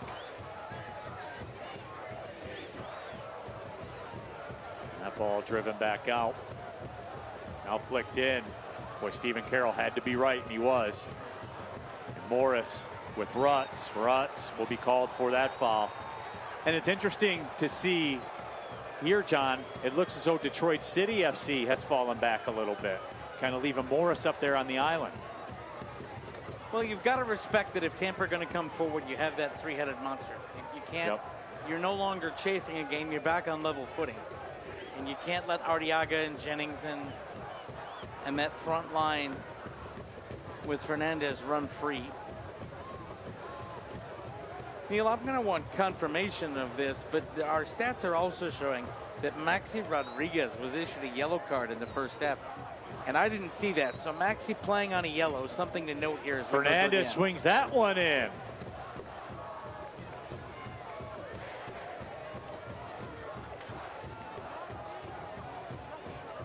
That is true in the 19th minute, the official stats say. All right, so Maxi's on a yellow, So Kisiadi's on a yellow. possibly after the goal, because the Jennings goal was in the 19th minute. Could have been. There you go. And we're getting confirmation for Maxi for dissent after the goal. All right, we got a lot going on.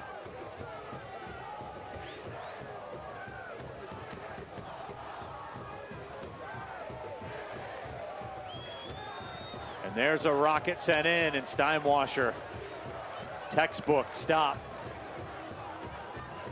That ball was skimming off the surface, and Nate did a good job to keep his body behind it.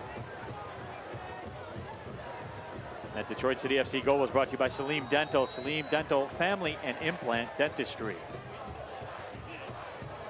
And as always, replays brought to you by Fago, the official pop of Detroit City FC.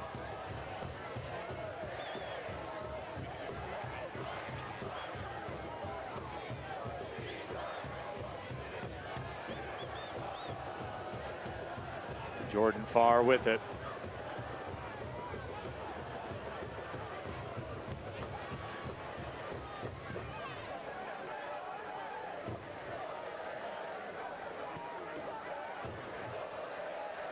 Moon flicks that one up ahead. Nick Moon played his college soccer at Milwaukee. Actually called some of his matches in college. Here's Kisiadu.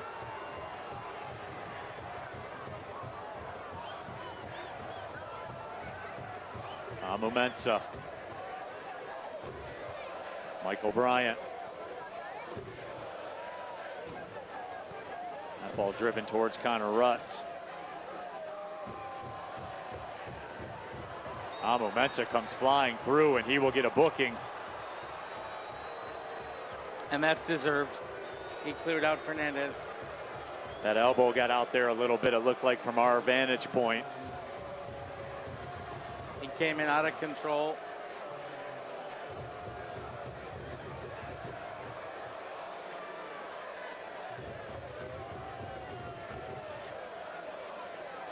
So Amumensa in the books.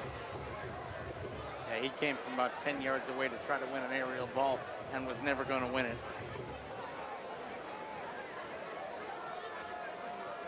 So yellow stacking up right now on Detroit City. Maxi with one, Laurent Kisiadu with one, and now Devin Amumensa. Bodily with one for the Tampa Bay Rowdies.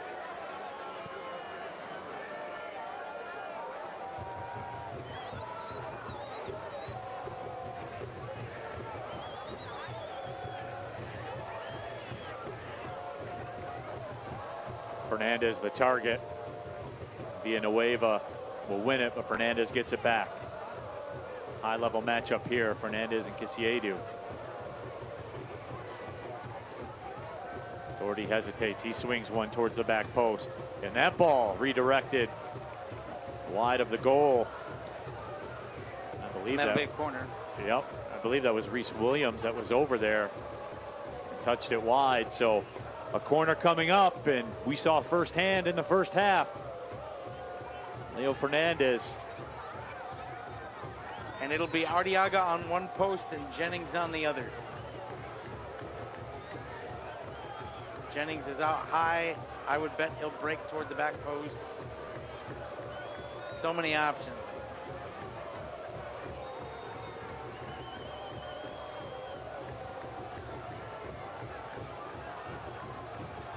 Moon makes a run out too, and Michael Bryant bangs it away.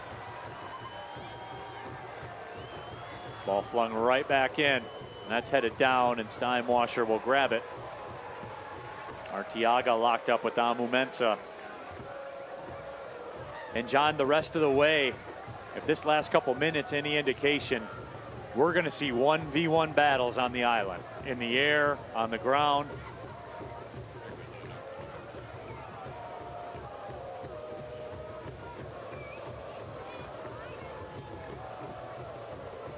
The physicality has stepped up, but also the finesse. That's a nice leave.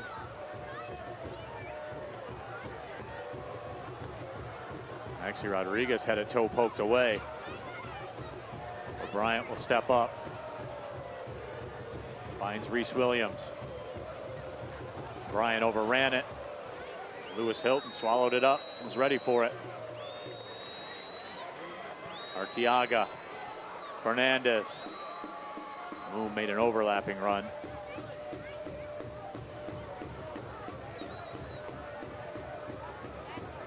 Nick Moon swings it. Backside, it's headed across. And Stephen Carroll cuts it out. And fans, 2024 was a historical season for Detroit City FC. 2025 shaping up to be even better. Scan the QR code on the screen right now. Detroit City FC, the best value in American professional sports.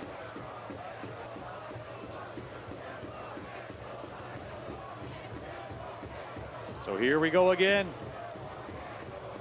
Leo Fernandez, Cal Jennings in the mix. Nick Moon, keep an eye on him. He's made a couple of delayed runs off these corners. So Arteaga right down in Steinwasser's face. Ball sent in, ball headed away. Villanueva flicked it out.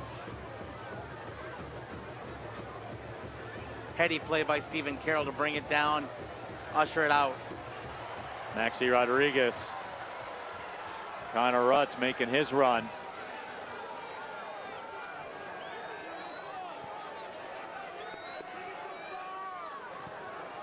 Meanwhile, while we have a second to breathe, scoreboard update from Charleston.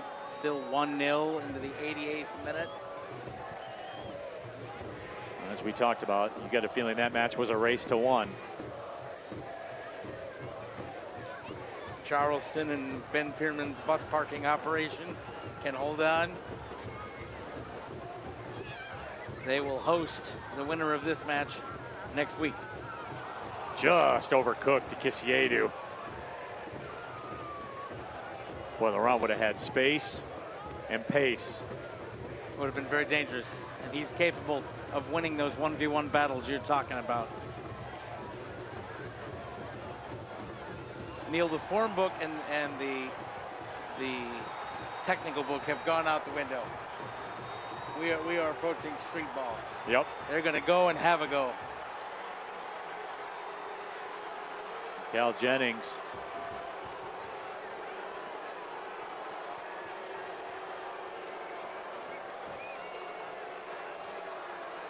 Pleading his case right now to the official.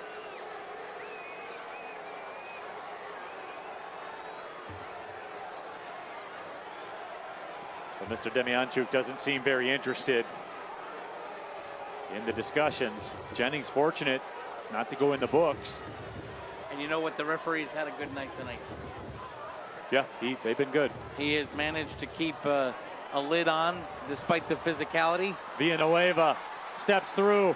Villanueva towards the back post, and Jordan Farr climbs the sky to pull it down.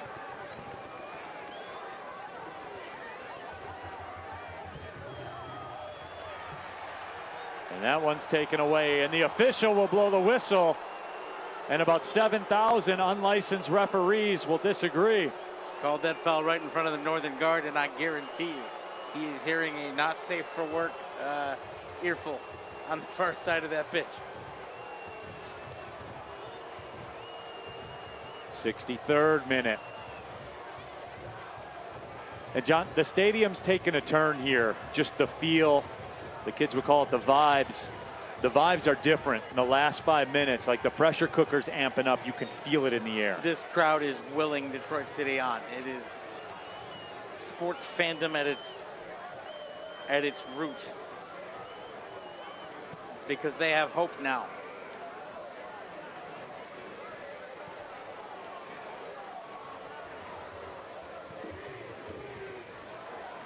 But you see it on the pitch too in both demeanors, Tampa Bay and Detroit.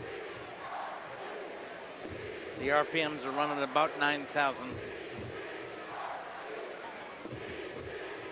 Nice move to leave it. Fernandez in some space. Fernandez had that redirected. Flicked across. It's loose in front. Fernandez and Arteaga sends it wide. Oh, Detroit City FC running with the devil. Arteaga will want that one back. Sometimes you get a funky bounce or two, and that was one of those funky bounces. It was a difficult angle for Arteaga to get his leg on it, but he did, and he didn't miss by much. If his body isn't turning toward the post, I think he hooks it in, but it's a high bounce, and Arteaga's there. It comes back to him after he scuffs the first volley, has to elevate the leg and just hooked it wide, because that's the way his body was turning. And it stays 1-1. And everybody in Rouge can breathe. Knight Steinwasser tells everybody, no worries.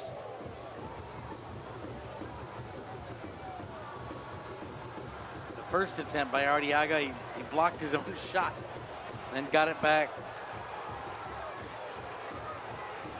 Couple of decisions now going Tampa's way. City responding a little bit to the physicality. And again, 3 City players playing on yellows. Including your MVP, Maxi Rodriguez. Amumensa Kisiedu as well. Bodily on a yellow for the Tampa Bay Rowdies. Rutz with the pressure.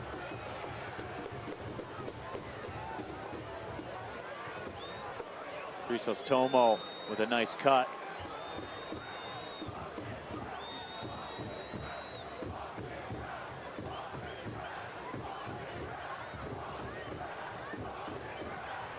Doherty swings it into the 18. Ball bouncing free. Arteaga again.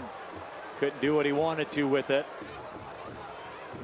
So you got to be careful here. There's a lot of turning and talking to the official after every play. You can't focus on that. The referee's going to make decisions. The referee's going to referee the game the way he sees fit. You have to focus on what you need to do. If you focus on the job the referee is doing, it's going to make it harder for you to do yours.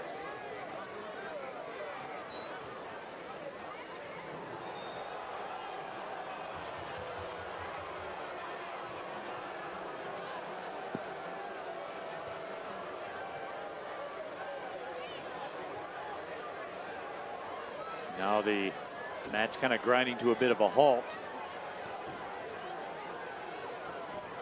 What about that 66-minute spot, Neil, where a couple of these, you'll see players start to take a breath. Both sides going hard.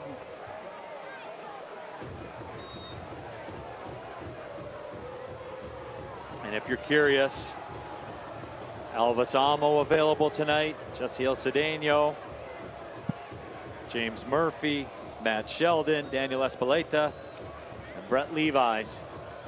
Your non-keepers that are beginning to stir over there. The one body they don't have, late Joe picked up a knock in training. Ball driven in towards the back post. And Williams will clear it out. Smart. Just release the pressure valve for a second.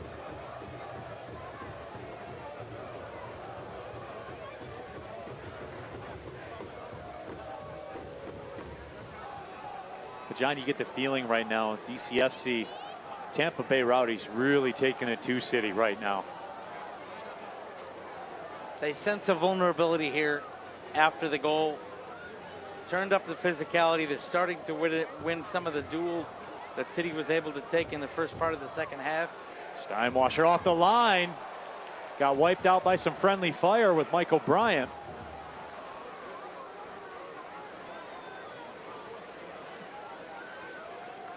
Steinwasser shaken up. On Nate. He came down hard.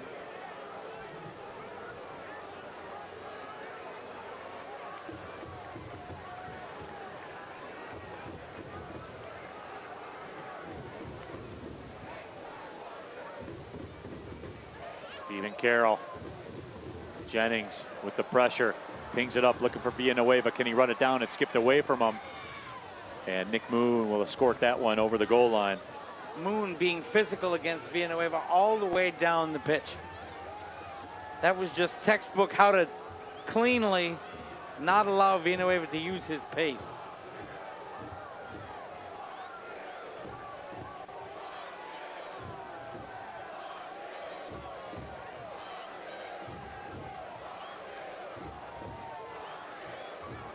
With 20 minutes to go, probably as good a time as any to remind people that 90 minutes will not be enough if it stays 1-1. 2 15-minute extra time periods, and then the dreaded penalties would come to break a tie because there needs to be a winner tonight. Let's see which manager moves the chess pieces first. And a final in Charleston. The 1-0 lead holds up. The winner here goes down to South Carolina next week. So this will be the final home match of the season at Keyworth Stadium. Unless potentially some dramatic updates or upsets happen. City would need to win tonight, win next week, and hope Lou City loses at some point.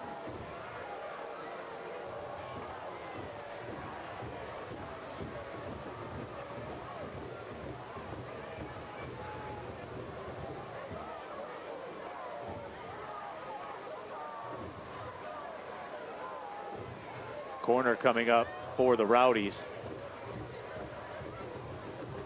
As the clock strikes 70.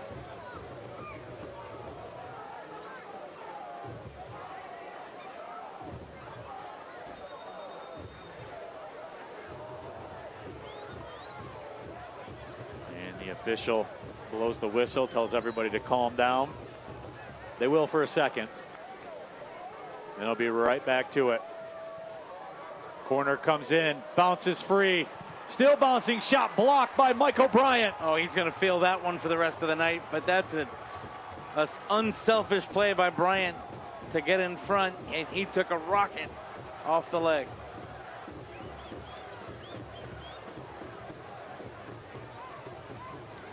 This portion of the match brought to you by Salim Dental, the official dentist of Detroit City Football Club.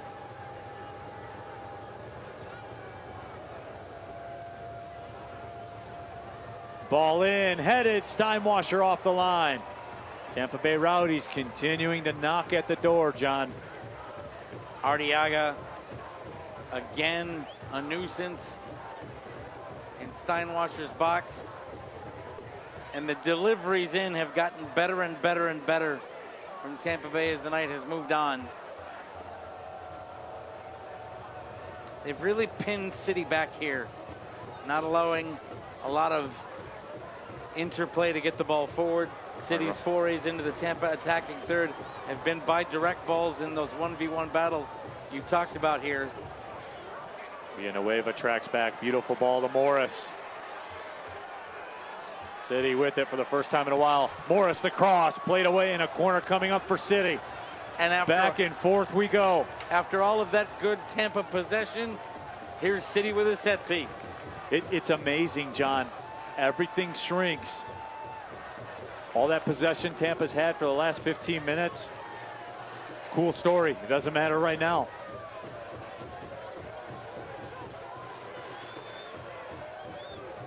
The swings are incredible.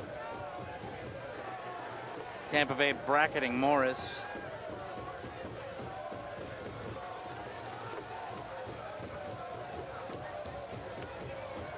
Corner, fired in towards the back post, and it's flicked away. That's a good last-minute header to clear it away there for the Rowdies.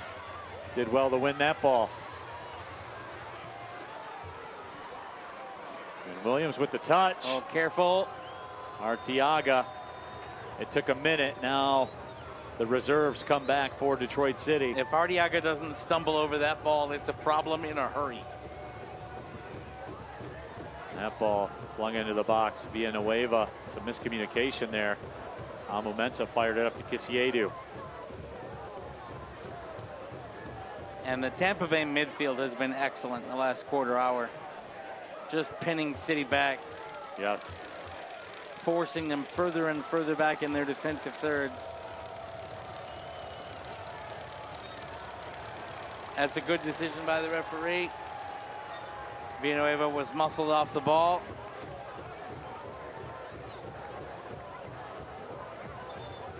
Quick start by Amu Mensah was a little too quick. Another scoreboard update for you from Lynn Family Stadium. Lou City 2, North Carolina 1 at halftime. And we've got our first subs of the ball game.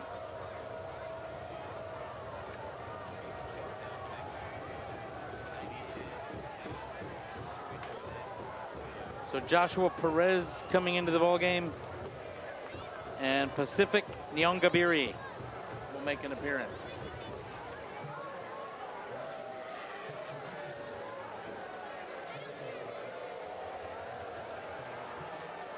So Nick Moon comes out.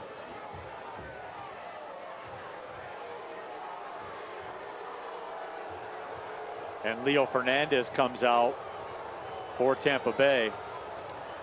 And Fernandez has dealt with injury issues. His race just might be run. And what a good race it was. Distributed the ball well. He was very on brand tonight. And to be honest, I bet anybody in the stadium that is wearing Le Rouge at all is probably glad to see him come off. He gave it everything he had for 74 minutes, but he's been dealing with health issues. Williams pops that up looking for Connor Rutz. Rutz tried to head it down.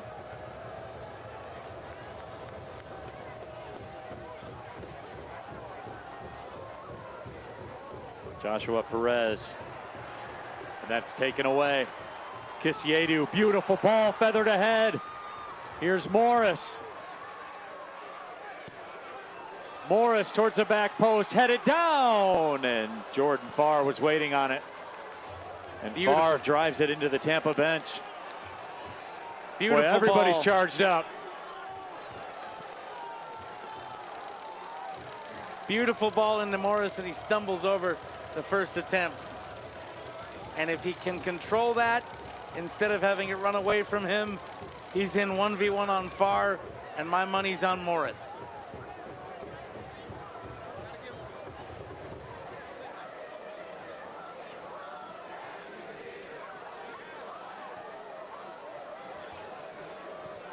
Steinwasser drives it out, headed down. Kisiedu ends up with it.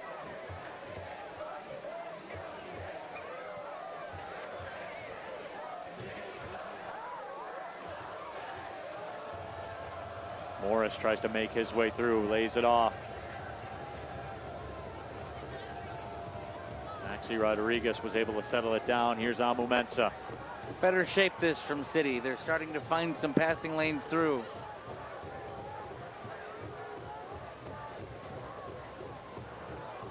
Not that time. Amu Mensah undercooked that pass. Nyongabiri was able to play it away. Perez to the middle. Quick touch. Amu Mensah clears it out.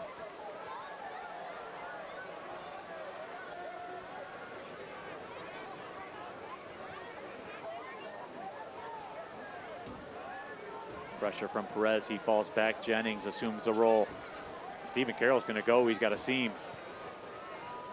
Kisiedu.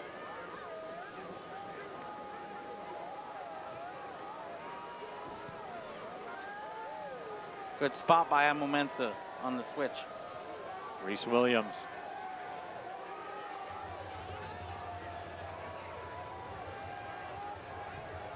Casiedu, Villanueva.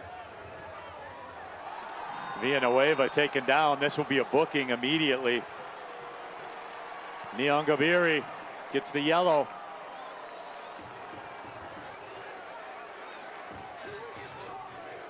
And that could play a factor, Neil Rule, because Nyongabiri is a very physical player.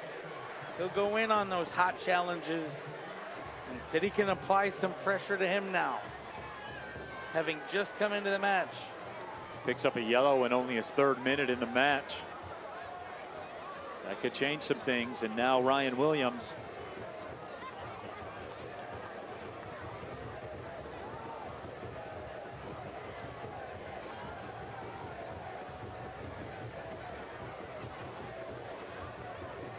Cal Jennings, a one-man wall. Here we go. The pressure cooker continues to turn up. Williams swings it in, bodies everywhere, Momensa! And the stop is made by Jordan Farr. Devin Amomensa came through unmarked, and Farr level to it.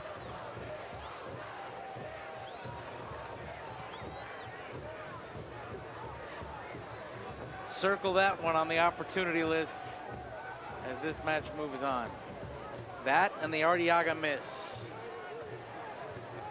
If Amomensa puts that anywhere but at Farr, this place might be roaring at the moment. Nyongabiri. Nate Steinwasser punches it away. Steinwasser lost it in the air a little bit. He had underjumped. Good punch to get it away from danger and trouble.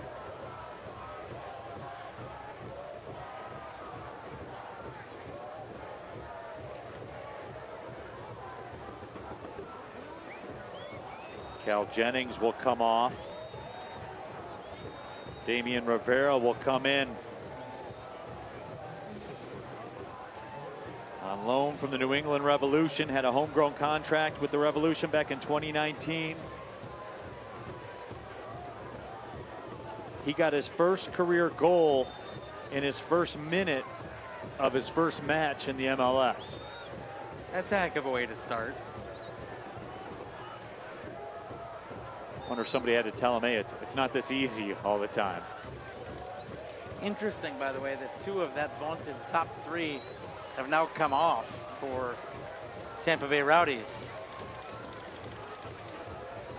And don't get me wrong, Rivera can put the ball in the back of the net, but surprising to see both Fernandez and Jennings come off.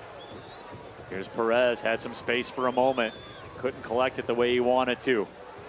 Doherty, 81st minute. Doherty the give, then he goes. Doherty gets on the end of it, crosses it, and it's headed high and over. That was more dangerous than it looked like it was going to be at first. Good delivery in, nice rise and header, but couldn't really get the purchase on it that you needed to bring it down under the bar.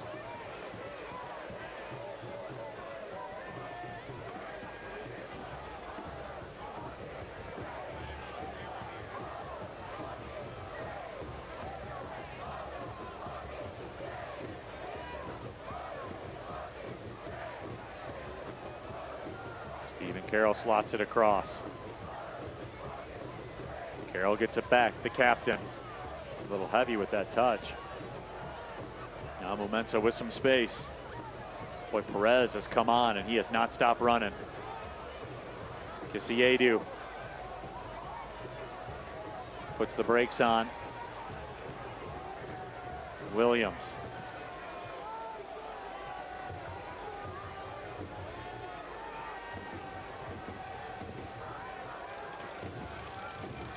Momensa, Casiedu. Will he choose to make a run? No, finds Ben Morris. Well, John, you talked about it. In this second half, Tampa Bay midfield's been impeccable. Yep. Just shutting down the passing lanes, not letting anything go through on the ground. Momensa takes it himself, finds Casiedu. Overcooked to Maxi Rodriguez. And this could be a situation. Tampa Bay has runners. There's 4 across. It's a 4v2. Rivera runs up, finds Arteaga. Arteaga's cross played away, and Steinwasser will grab it. Oh, Detroit City FC got away with one. That all unraveled because the ball to Arteaga was too far wide. He had to turn the body away from goal to collect it, and that allowed the only 2 defenders there to step into that passing lane and break it up. If the ball from the middle out wide doesn't take Arteaga 2 steps wide, he gets that in stride and cuts in on goal, can force Steinwasser to commit, and then leave it off. But the touch just too heavy. Steinwasser drives it. Ball comes down to Kisiedu. Right side Williams. Haven't said his name a whole lot here in the second half. And that's because of the midfield of Tampa Bay. Just an impeccable shape by the Rowdies for most of the second half. Mumensa Villanueva. Villanueva goes down. Nyangabiri hit with the foul call. So now he's on a yellow and a foul. 84th minute. USL Championship playoffs brought to you by Terminex. I'm Neil Rule. That's John Krieger. If you're just joining us, you've missed a lot. But it's all down to this.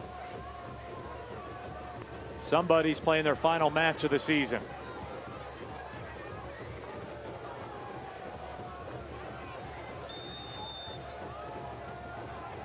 Breathe, everybody. Williams swings it in, headed away. Not much there for City to work with. And again, Tampa forced Detroit City back. Williams drives it in. Nobody on the other end for City. And that's where that midfield and back line have been so good. Boy, Connor Rutz gave it a run and then got called for the foul. Cross into the box, nobody there. Rutz did well, though, to get in there and at least not concede the goal kick.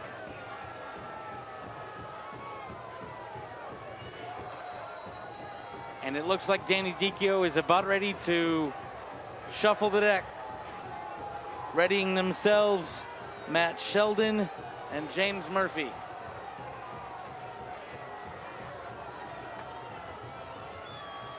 Jordan Farr will drive it. Maxi Rodriguez flicked it away. Nyangabiri will come over.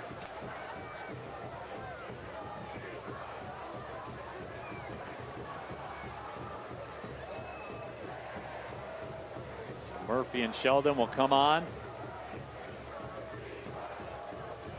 Looks like Kisiedu will come out, as will Reese Williams. Detroit City FC substitutions brought to you by CVY. CVY. Wear it, feel it, play it. Luxury performance wear. 2 pacey players coming on for Danny Dicchio's club here with 5 minutes to go in normal time.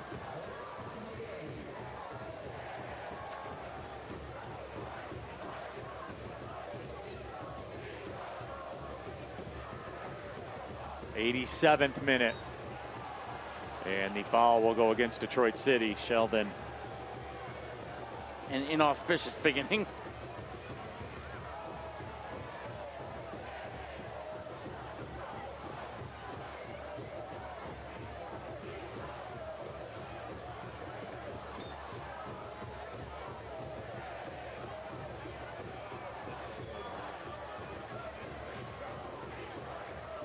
Kleeman sent that one into the corner. Nyangabiri comes away with it, and Ryan Williams clears it out. But it looks like it will be out for a corner.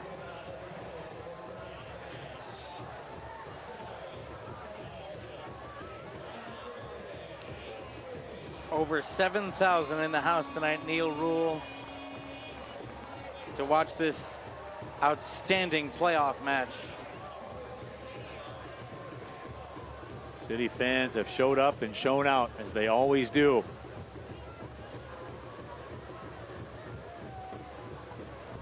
pound for pound, one of the best sports atmospheres in America. Rocking again tonight. Corner towards the back post. Got through, and a goal kick coming up now for Nate Steinwasher. That was excellently defended by Detroit City FC. Nobody allowed to really get their body in a position to put an attempt on goal grazes off a Tampa Bay head. Well, Maxi very nearly gave that away. Keep in mind, too, this is 7,000, almost 7,200 in the building. With the Red Wings playing at home, Michigan football played at home, Michigan State football played at home.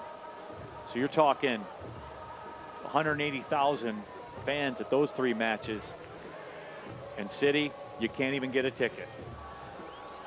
This fan base passionate all year. They weren't going to let a little thing like other sports get in the way of rooting on their side in the first ever USL Championship playoff match held here at Keyworth Stadium.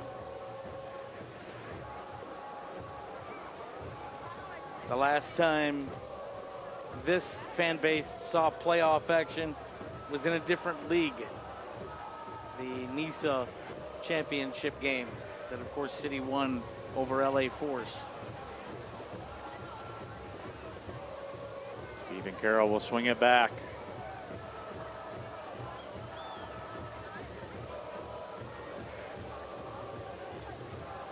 Nothing like Detroit City FC fans. That ball driven up ahead. Right side attack. And that cross by Ben Morris was cut out, but a corner coming up for Detroit City FC in the 90th minute. Who wants to be a hero? I have a feeling there are some fans watching through half-closed eyes. Tough to watch right now. Kind of peeking through the fingers. Here we go.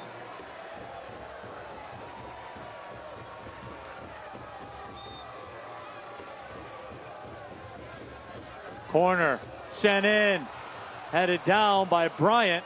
City wanted the handball call. Or no, they want another corner, and they're going to get it.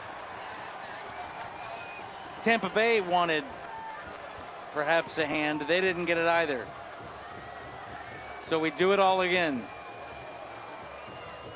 3 minutes of stoppage time brought to you by Brew Detroit, the official craft beer of Detroit City FC. Here we go, Villanueva, the service, and that's played away.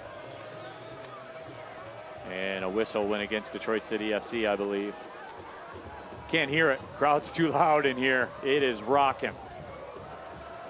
This might be the loudest I've ever heard in this place. I would agree. I mean, you can't hear whistles right now. And there have been some pretty loud nights in here. A friendly win over Atlas of Liga MX. Regional championships in the amateur days. I don't know that I've heard a noise louder than what we've got going on in Keyworth right now. And if City score, oh boy. So in stoppage time, everything on the line. Doherty swings it in. Arteaga able to keep it temporarily, and that's cleared out. Ben Morris the target. He's 1v2, and Morris will get a throw. And City barreling forward to try to take the throw quickly.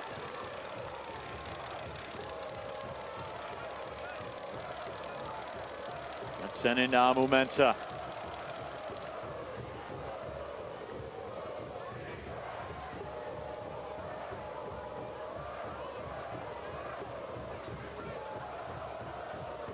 Amu Mensah gets it back for Murphy.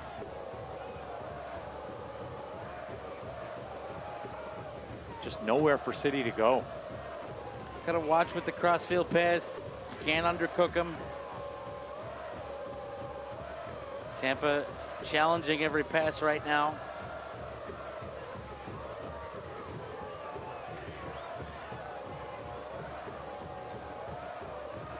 Arteaga's out there working right now. He's played 90 plus. And he almost got a cutout. Connor Rutz. There is the cutout.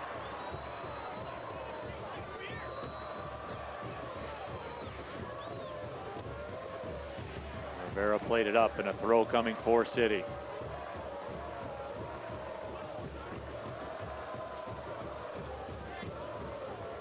Ryan Williams drives it.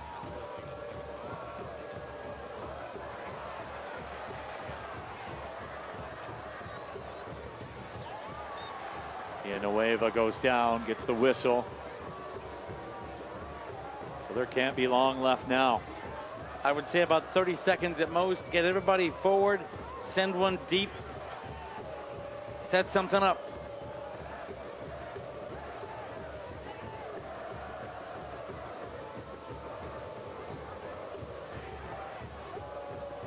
Ryan Williams again. Is there some late magic for Detroit City FC? Williams drives it. Kind of got on top of it a little bit. And the whistle sounds. We are going to extra time. And John, there's not a whole lot of analyzation needed. 2 15-minute sessions. If that doesn't cut it, then penalty kicks. A deserved 1-1 tie at the end of it. City played better as the second half went on. They tried to find some ways through. Got the equalizer and held on to force extra time. Now it's just who wants it more and how much is left in the tank in an absolute USL Championship classic. Let's take a break. Everybody get a breath, and we'll come back. And extra time commences. Somebody's season is coming to an end. This is the USL Championship playoffs. Hi, Dave from DTE here. Ooh, this dirty HVAC filter makes your system work a lot harder, and that costs money. But they're really easy to change. First, just check the edge of your current filter to see what size to buy. Then, just insert the new filter with the arrow facing toward the furnace. It's that easy. Energy bill savings. Get more tips on our website. SeatGeek is the ticketing app for fans like the High Five Strangers guy. Game-winning interception. First down. Just a nice, solid tackle. If you're in arm's length, you will be swapping skin with this extrovert. You see, he knows SeatGeek got him a great deal on tickets, so he can focus on what he does best. Smacking palms. SeatGeek handles the tickets to sports, concerts, and more, so fans can get this Silverado for around $319 a month. Chevy drives the Motor City. Visit ChevyDetroit.com.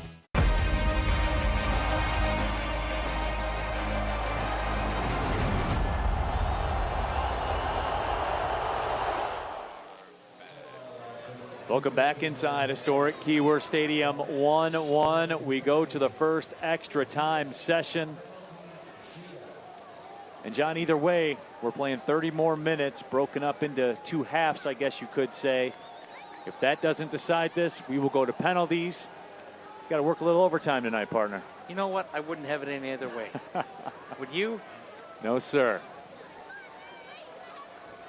Usually in these extra time periods, first couple of minutes, you'll see teams kind of figure out what the opponent has in the tank. Nobody wants to make that early error that would turn the tide even with 30 minutes to play. Things will get a little more cagey. They'll get a little more physical, as if that was possible. Here we go. Josh Perez gets things started. My name is Neil Rule. John Krieger, my broadcast partner. If you're just joining us, you got in at the right time.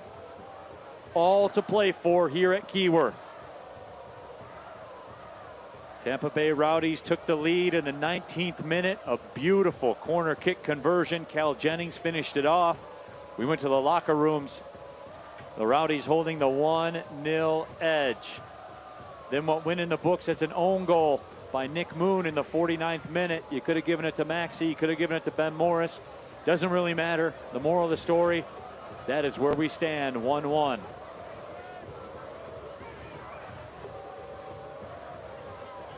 These two teams competing for the chance to go to Charleston next week. Charleston Battery 1-0 winners. over Pittsburgh Riverhounds. Rivera goes down. Temperature right now 47 degrees. The wind is stagnant. Boy, this will be a yellow card to Michael Bryant. That is the 4th yellow card on Detroit City. And so early here is set piece for Tampa Bay. They've done well on set pieces tonight. Joshua Perez will trigger the corner. He signed with Fiorentina at 18 years old, played a match for them against Inter Milan. 22 matches played for the El Salvador national team as well, scored 3 goals during the 2022 World Cup qualifiers. But he's working in the service industry right now.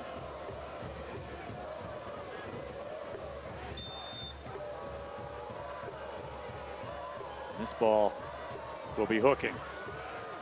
Drives it towards the back post. It's headed down. It's wide. Steinwasser over. And it's cleared out by the back line of Detroit City. That was cleared off the line, Neil. Matt Sheldon came across to play it away.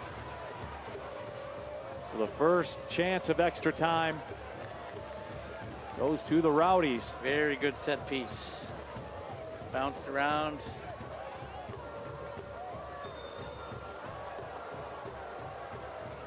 Whistle will go against Sheldon.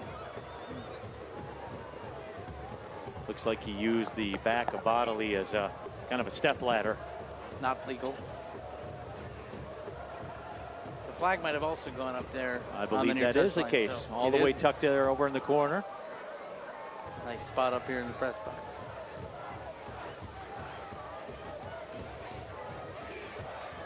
Either way, the result's the same, right? Michael Bryant goes up, wins that ball. And a throw coming up for City. Crisostomo came over, couldn't collect it.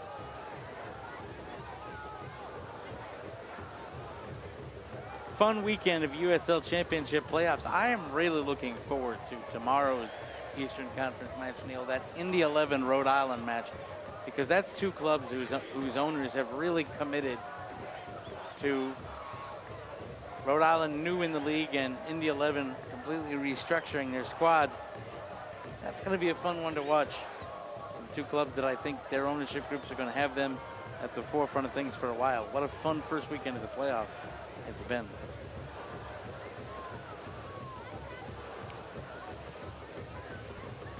Direct ball overcooked. That will go right to Jordan Farr.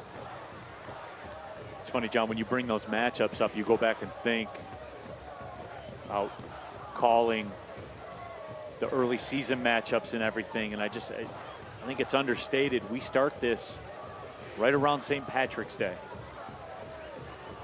In this marathon of a USL Championship season for these 2 teams comes down to this now.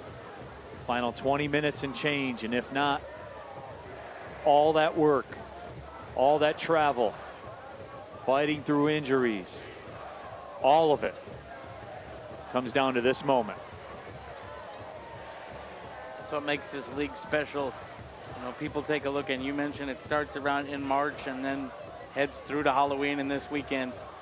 That's the same length as a normal European season. That's about the same length as the Premier League would play. It's just different months. But these clubs don't have international breaks like the European calendar does. They keep going through, and they're traveling all over this country. It is through the heat of an American summer. It is an absolute grind. And it comes down for these 2 clubs to the next 20 minutes. And finding the strength to go into the well one more time. Ball sent into Ben Morris. He collects it. Morris whips it in. Cut out immediately. Murphy tracks back. Morris gets it back again.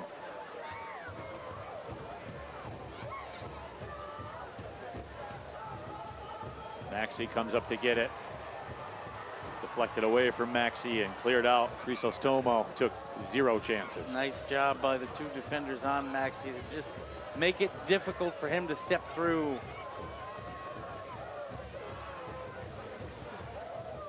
and then they harmlessly clear the ball away.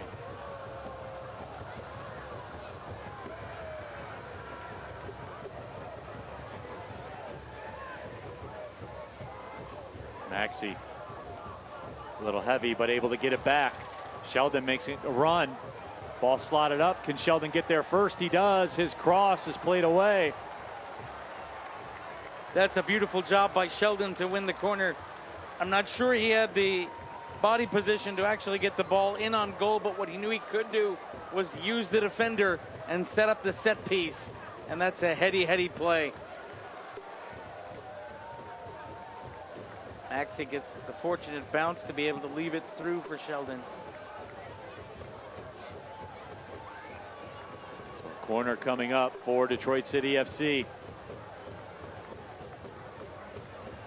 Corner in, headed away.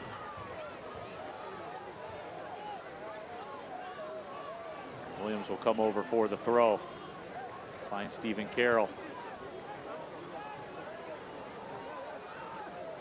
Great work by Ben Morris. Sends the switch over. Williams has it.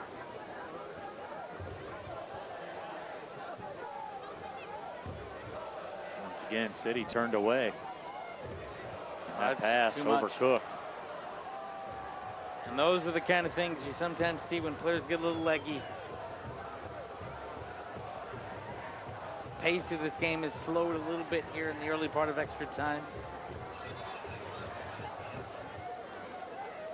We will get a substitution.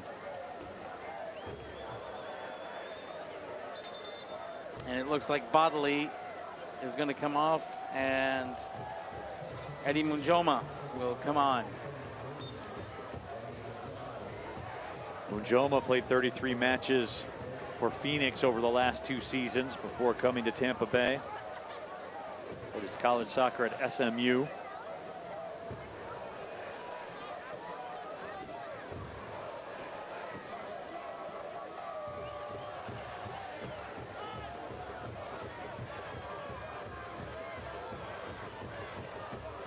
Ryan Williams tracks back to touch it away.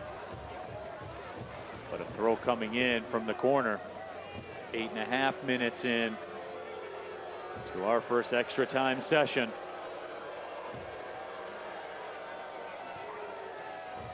The ball flicked in. Amumensa plays it away. Smart just cleared out of there, make Tampa reset. We play 2 15-minute sessions no matter what.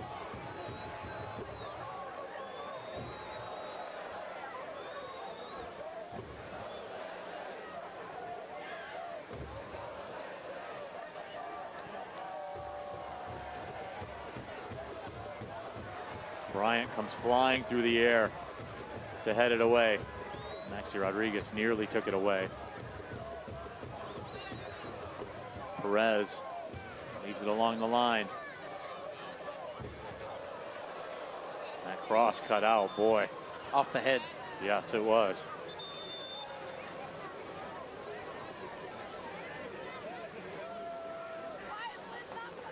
Detroit City FC athletic training staff coming on to the pitch.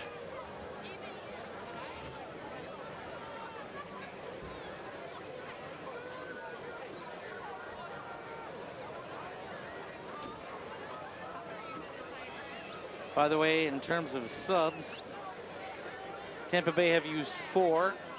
Detroit City FC have used 2. The teams are allowed an additional sub in extra time.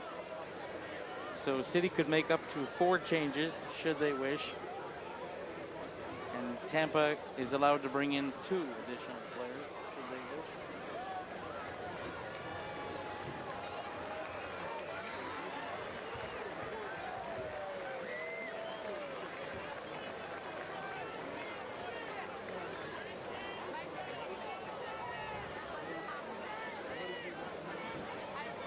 Ben Morris will come out of the match, at least momentarily. And that would be a big miss for Detroit City if he's not able to continue. You hope that he is.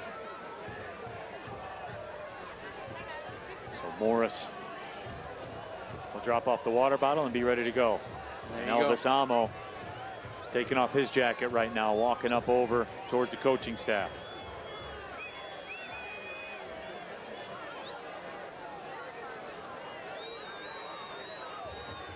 Morris will wait for clearance.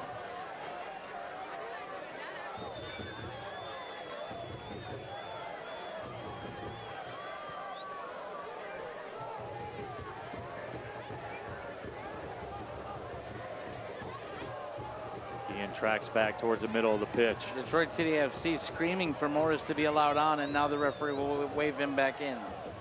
Well, it took a minute. And that cross is cut out, so a corner coming up for the Tampa Bay Rowdies. And, boy, John, you look around the stadium, as soon as that ball goes out for a corner, you see everyone's position shift a little bit in their seats. Get a little nervous. Yep. Set pieces accounting for both goals today, both at this end of the pitch. The physiology in the building changes, whistle by whistle. You know, and as loud as it was earlier, it's gotten a little apprehensive in here now.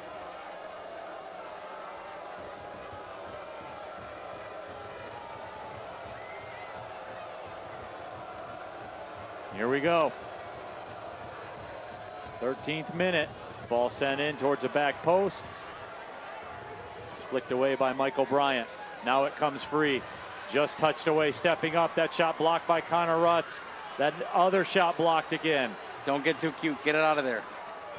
Murphy had his pass cut out. Goes off of Rivera, and a goal kick coming up for Nate Steinwasher. City trying to play out of the back like that, and my heart was in my throat a little bit there if I'm a Detroit City fan. Substitution, Elvis Amo coming in. There's your target man up top. Connor Rutz's race is run, and he was excellent today. But now you have Elvis Amo and Ben Morris up top. And Amo can neutralize Arteaga. And we'll see how this changes things for the Tampa Bay Rowdies.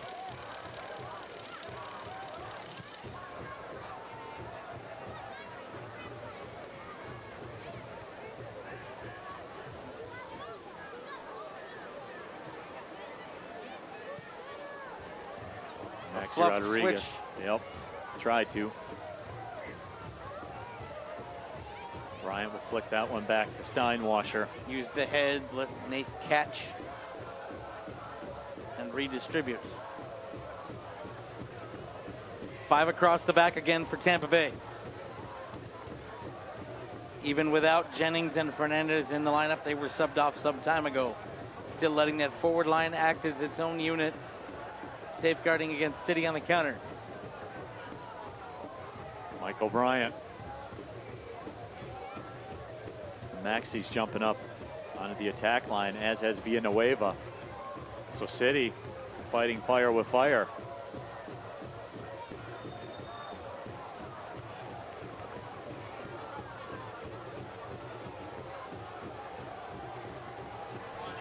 Boy, Neon Gabiri with some time wasting. Boy, Neon Gabiri's lucky. He's on a yellow right now. And I wonder about that. If he weren't on a yellow, would he have gotten one? And the answer is probably yes. I would agree with you, partner. He is fortunate. But he's also now at the end of his rope. Yep. Hard challenge, something else, and he will not be around for the rest of the evening. 1 minute of stoppage time here at the end of the first extra time half. Stoppage time brought to you by Brew Detroit, the official craft beer of Detroit City FC. Bryant touches it up. Oh, look out, Rivera's in. He's got runners with him. Arteaga's making his way up across. Rivera goes looking for a call, and he gets it. Just outside the box. City don't like it.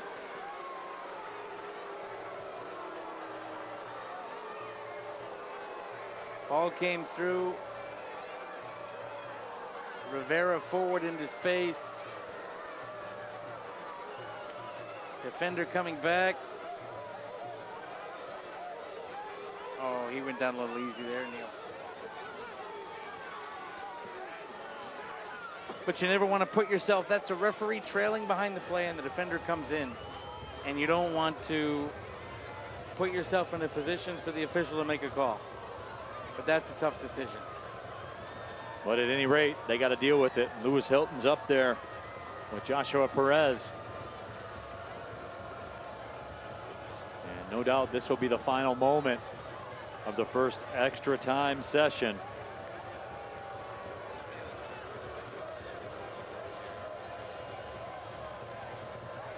It's out far enough that it's dangerous because you could go for goal. Yep. And so you have to respect that.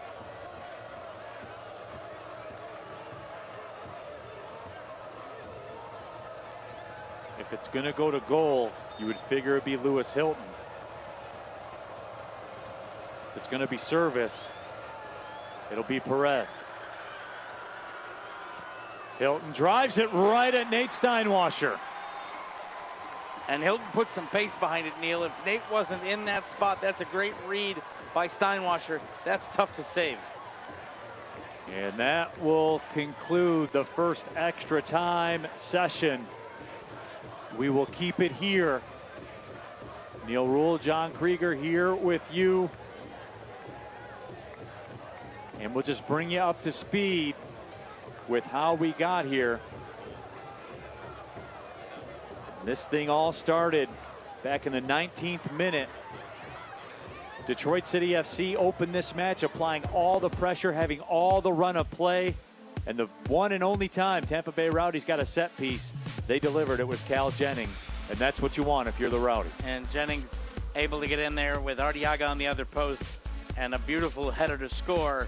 And we went to the locker rooms 1-0 City, or rather 1-0 to Tampa Bay. And on the other side, Detroit City FC, 49th minute, a win in the books is a Nick Moon own goal. And John, look, sometimes in the game of soccer, not every goal is going to be hung up in the Louvre in Paris. And Detroit City doesn't care. It's 1-1. Well, it's all about, we said at the beginning of the second half, don't care how you do it, find a goal. Guess what? They found a goal. Was it an own goal? Could it have been off of Maxi Rodriguez? I would contest it. I'd want the goal if I were Maxi, but it doesn't matter because it's in the back of the net and it gets chipped in off the crossbar, and City are level and hang on. And so now 15 minutes of extra time remaining, and then the thing nobody wants, penalties. Second half of extra time, both of these teams are going to get a little leggy.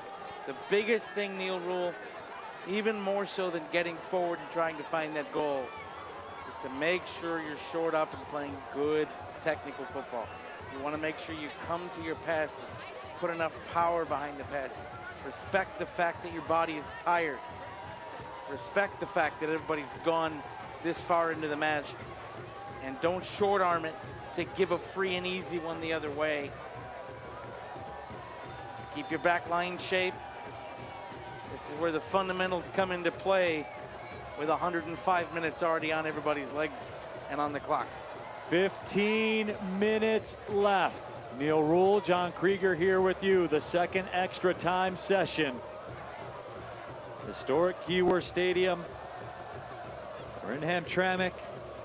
46 degrees. No wind to speak of.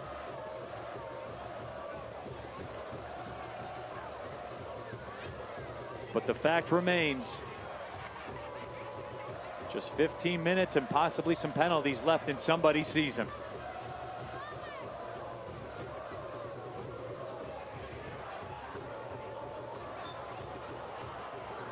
And an early decision will give Tampa the chance to set things up, bring people forward. Elvis Amo came in the 104th minute. So he's got fresh legs.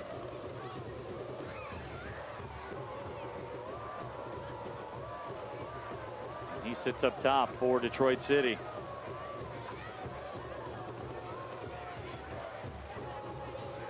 Of course, Elvis Amo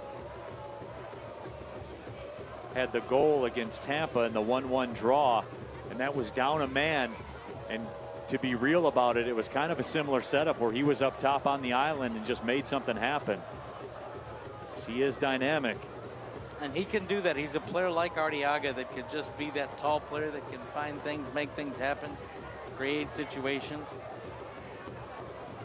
take advantage.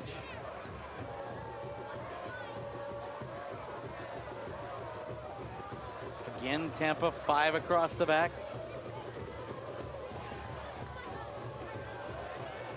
Ball sent in. Morris tried to lay it off.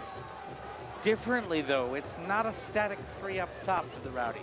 Arteaga's more forward, and Rivera and Nyangabiri have dropped back a little bit, letting Arteaga be that forward man.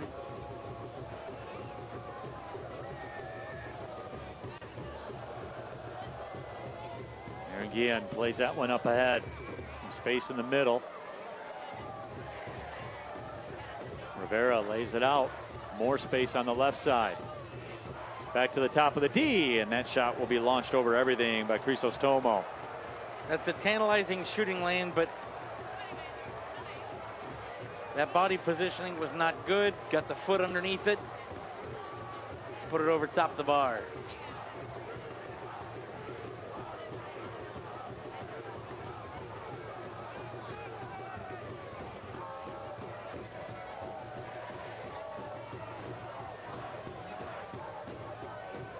Gabiri slots it. Joshua Perez.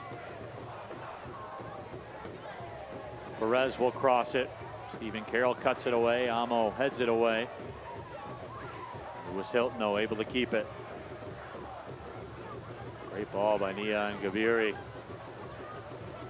And now just touched to the side, and the flag should be up, and it is. Good decision by the referee's assistant, right on it. Jordan Doherty. Even we could see from up here that that one was offside.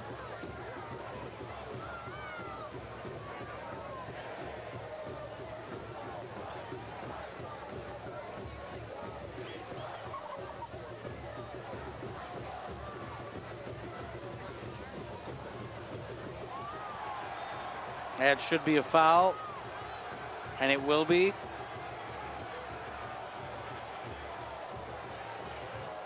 Michael Bryant. He wanted a card. He's playing on a yellow card. He scooped that up in the 91st minute.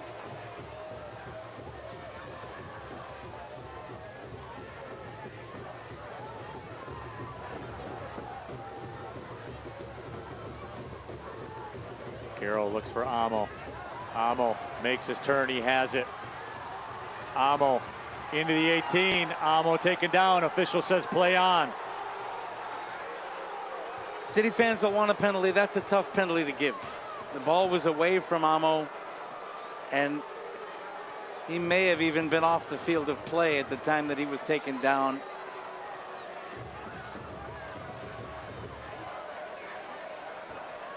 And from where we're at that stage of the match, John, where it's going to take more. Yeah, you're not going to get right. You're not going to get a whistle on that and in that situation. Arteaga called for that foul.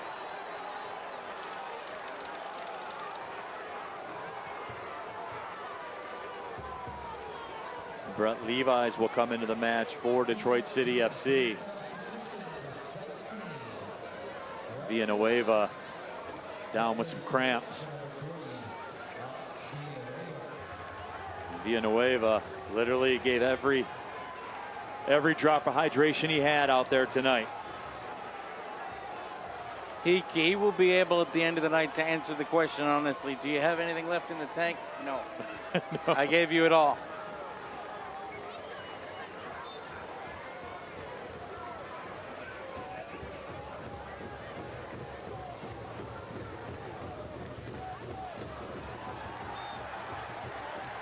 And a foul against Tampa Bay there as they were trying to break the other way on the counter. And so a good set piece opportunity here for Detroit City FC. City's pace forcing Tampa Bay now into some fouls as they look to contain things. And so about 28 yards from goal. And Ryan Williams, he can give this one a go if he decides to. The free kick specialist Played professionally in England, Canada, Scotland, Brazil. He's stepping it off. Jordan Farr directing his wall.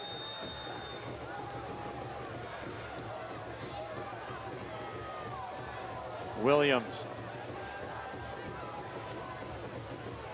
lines it up. Williams makes the step. The wall blocked it. Backheel towards the middle, and that whistle will go against Maxi Rodriguez. Yeah, and he used the body to kind of try to win the aerial battle. And a good decision by the referee on the backside.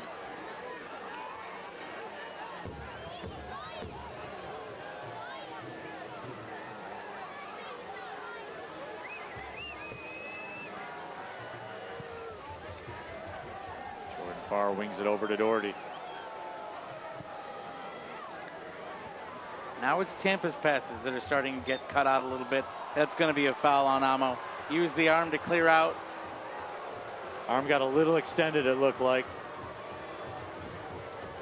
That's also Elvis Amo paying for his height. He was able to elevate That's up correct. and over. Yeah. And then he got the arm up, and that's going to draw the attention of the official.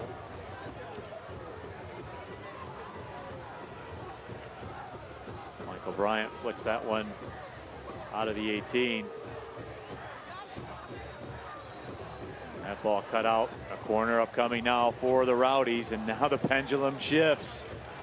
And once again, everybody shifts in their seats here at Keyworth. Over 7,100 in attendance. We haven't had the opportunities from open play in this extra time period, Neil. It's been all about the set piece. And Tampa Bay with another corner here. Their only goal came on a corner.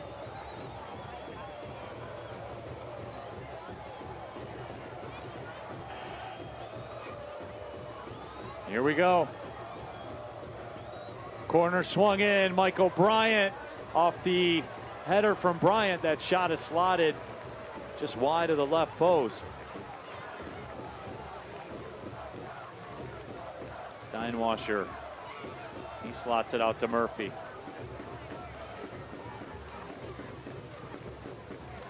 Momensa, 25th minute.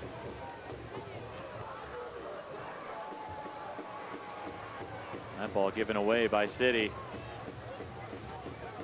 Ian Gabiri with some good footwork, and Amu Mensah will clear it out.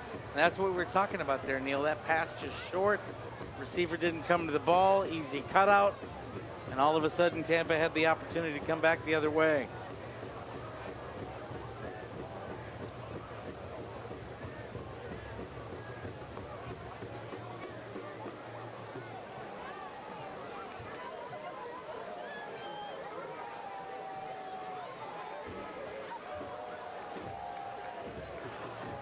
That throw will go to City.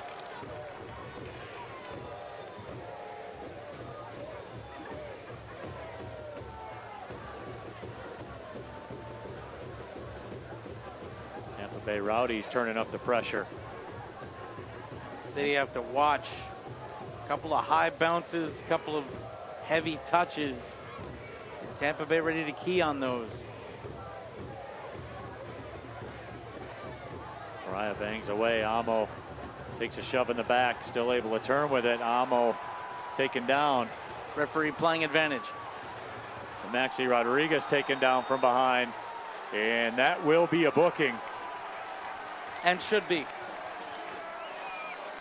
Jordan Doherty goes in the books, and Maxi Rodriguez still down on the turf.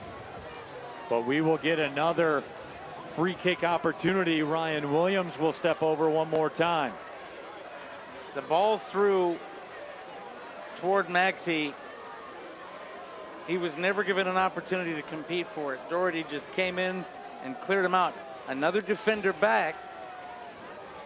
So you might have wanted to let Maxi Rodriguez take a chance at playing the ball because you've got help back there. But Doherty chose instead to use the arm and clear him out, and goes in the book.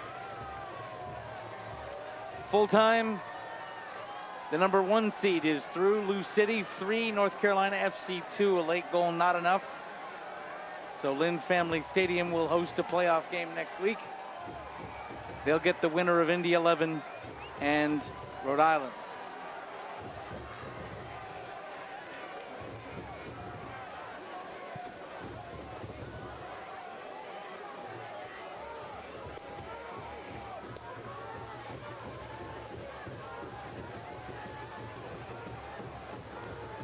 Maxi Rodriguez lurking over on the right side. Murphy and Ryan Williams. Maxi's calling for it. They have a runner set out to go out there, though.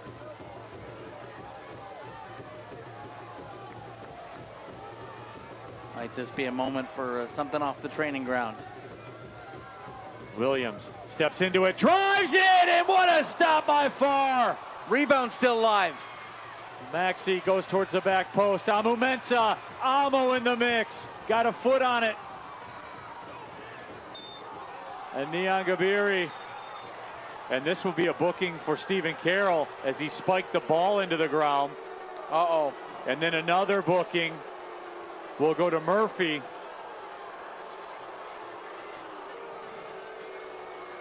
Well, unlikely that the booking will turn into a possible red this late, but you don't want to talk your way into the book. Oh, Stephen Carroll, you don't often see the captain lose his head like that. He spikes the ball, and then Murphy says something to the official. Those are two needless yellow cards. I understand tensions are high. I don't often see Stephen Carroll lose his head like that. Jordan Farr. What a stop. Oh, it hit the post. I believe off his hand, off the post. Wow. City was that close. Off his hand and off the woodwork. And now Perez got into the 18, and he'll earn a corner. And we go into the 30th minute of extra time. If we do not get a winner in these final moments, we will go to penalties.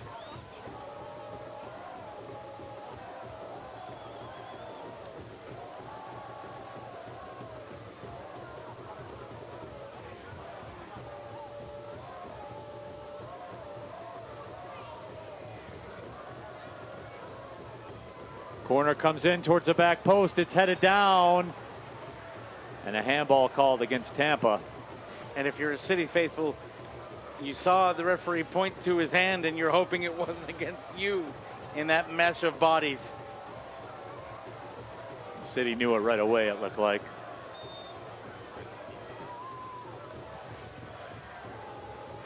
Steinwasser looks for Amo. Amo taken to the turf. And that is the final whistle. 120 minutes, not enough to decide a winner. We will go to penalties. They'll have two coin flips, Neil Rule. The first coin flip will decide who shoots first. The second coin flip will decide which end of Keyworth Stadium we take these penalties from. Both sides 5 shooters. If we're level after 5 shooters, it's make-miss. And you go through, all 11 players on the pitch must attempt a penalty. Of course, Detroit City FC, success in a penalty shootout already this year in the U.S. Open Cup. Carlos Saldana, the keeper on that night, scoring for Detroit City FC to dethrone the U.S. Open Cup champion on their home turf. 10 shooters deep in that penalty shootout. And of course, towards the end of the season, the other half of the goalkeeper penalty taking dynamo combination of Detroit City FC, Nate Steinwasser, was able to absolutely bury one in the back of the net. Just tucked it in under the crossbar. On a special day for Nate, was the captain that day, walked out with his children before the match. His little ones wearing DCFC kits with #1 and Daddy on the back. So he is not a stranger to the penalty spot either. So it has all come down to this.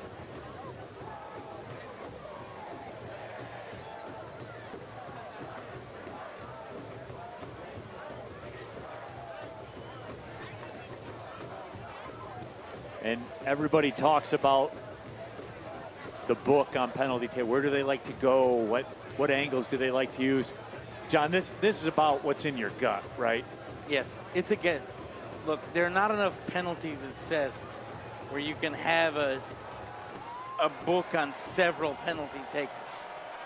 This is not like, say, an international match where most of the penalty takers are also the penalty takers for your club, so you can develop a book on them.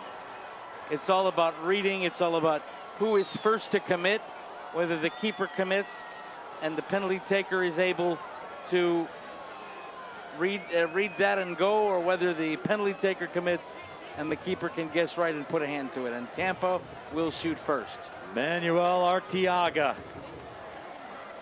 the man who scored 17 goals in the regular season,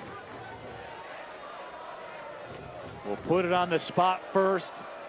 Nate Steinwasser, with over 7,100 fans behind him. The Black Arrow Award winner back in 2022. Over 100 matches played for DCFC.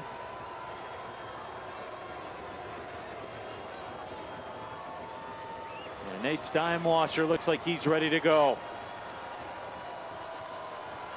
Arteaga, who at one time signed deals with Parma and Palermo, will step away from it.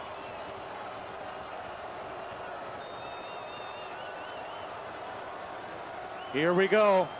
Arteaga creeps up, lets it go. Steinwasser keeps it off the line.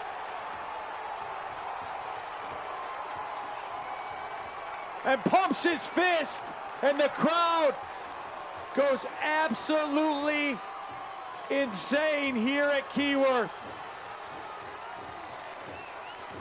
What an amazing double save by Nate. He guesses right, and he learns from that viral video clip of the keeper who celebrates too early only to have the ball spin in the net, has the presence of mind to get up and brush it away. First blood to City. And of course, it's Maxi Rodriguez for City, who's come through in every big moment throughout his career. Maxi runs up and far, returns the favor as he goes horizontal to make the stop. Far guessed at that, read it all the way, and something about Maxi's run-up told him he was going near side, and Far cheated that way and elevated to make a save.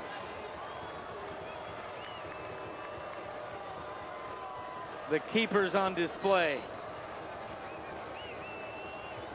Joshua Perez up next for the Rowdies. 3 goals for the El Salvador national team in the 2022 World Cup qualifier. Steinwasser back on the line.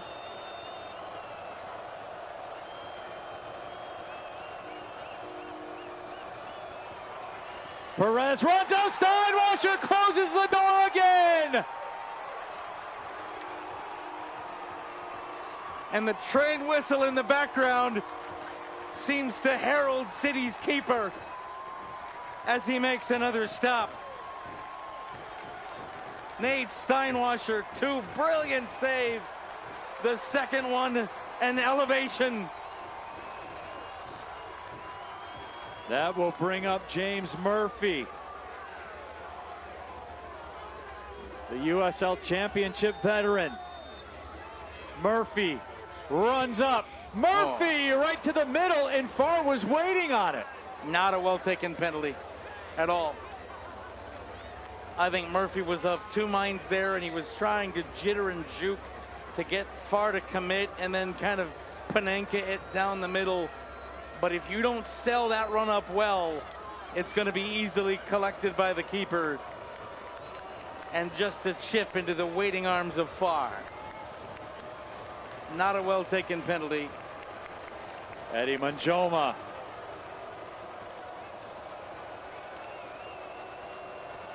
Does Nate have a third in him? 33 matches played for Phoenix Rising over the last couple years. Steinwasser, can he do it again? Manjoma scores it. Slots that one in on the left side. The little hop, step, hesitation. But now it's up to Detroit City to keep it on serve. And we talk about who gets the other player to commit first, whether it's the attacker or the keeper, the taker or the keeper. That time the stutter step, and Nate committed early. Ben Morris. 10 goals on the season for Detroit City FC. Looks to keep this match on pace. City trailing in the shootout. Morris delivers. We're level at 1. And now, John, just 2 PKs remaining. And Morris fires up the crowd. Round number 4. We're level at 1. Jordan Doherty. Farr with a little gamesmanship there, taking his time getting out of the area. He almost had a chance at Murphy's shot. Steinwasser on the line again. Doherty, some choppy steps. Steinwasser got a hand on it, but couldn't keep it out of the net. Doherty just smashed it into the back. So much pace. Nate guessed right, but the body was too low.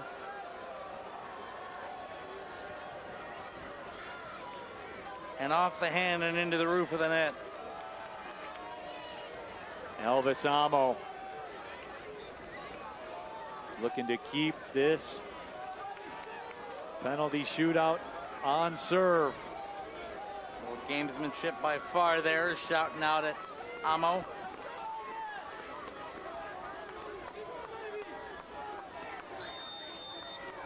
Amo to bring it level. Amo bangs it off the crossbar. I think Farr got a piece of it and directed it onto the bar. And now advantage Tampa. This is it.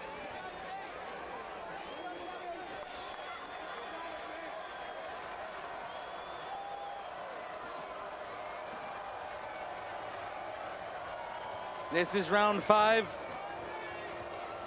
Lewis Hilton looking to get the winner. Nate Steinwasser.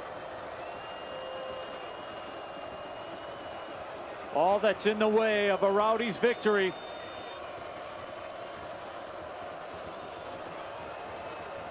Hilton runs up and puts it in. And the Tampa Bay Rowdies in penalties advance at Keyworth Stadium. Steinwasser still on the turf with his head in his hands.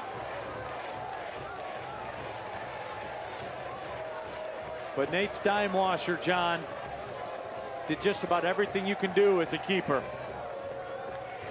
This is not on Nate Steinwasser at all.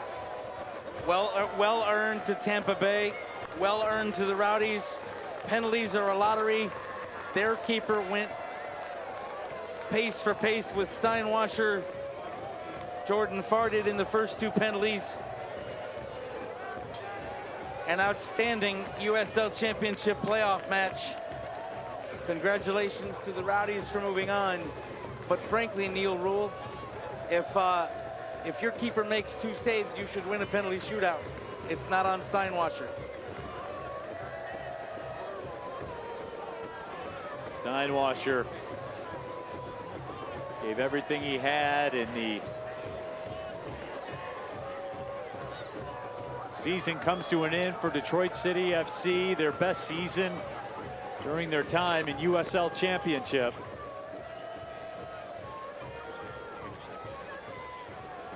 Continued growth for this club, Neil Rule. Every year that they've been in USL Championship, they've made the playoffs. And Nate Steinwasser stood tall today, just one penalty short. And Tampa Bay know they are headed to Charleston. All they wanted was a ticket to the dance. They got the ticket. They're still dancing. So that will do it at Keyworth Stadium. Detroit City FC season comes to an end. My broadcast partner, John Krieger, and our producer, John Sofaro. My name is Neil Rule, reminding you one final time. The Tampa Bay Rowdies get the win in penalties, 2-1 over Detroit City FC. As we said, the season comes to an end for Detroit City FC. Thanks to all the DCFC fans for your viewership all season long. We'll be back at it next season, of course. My name is Neil Rule. Thank you, everybody, for watching. Have a great night. Well, see you later.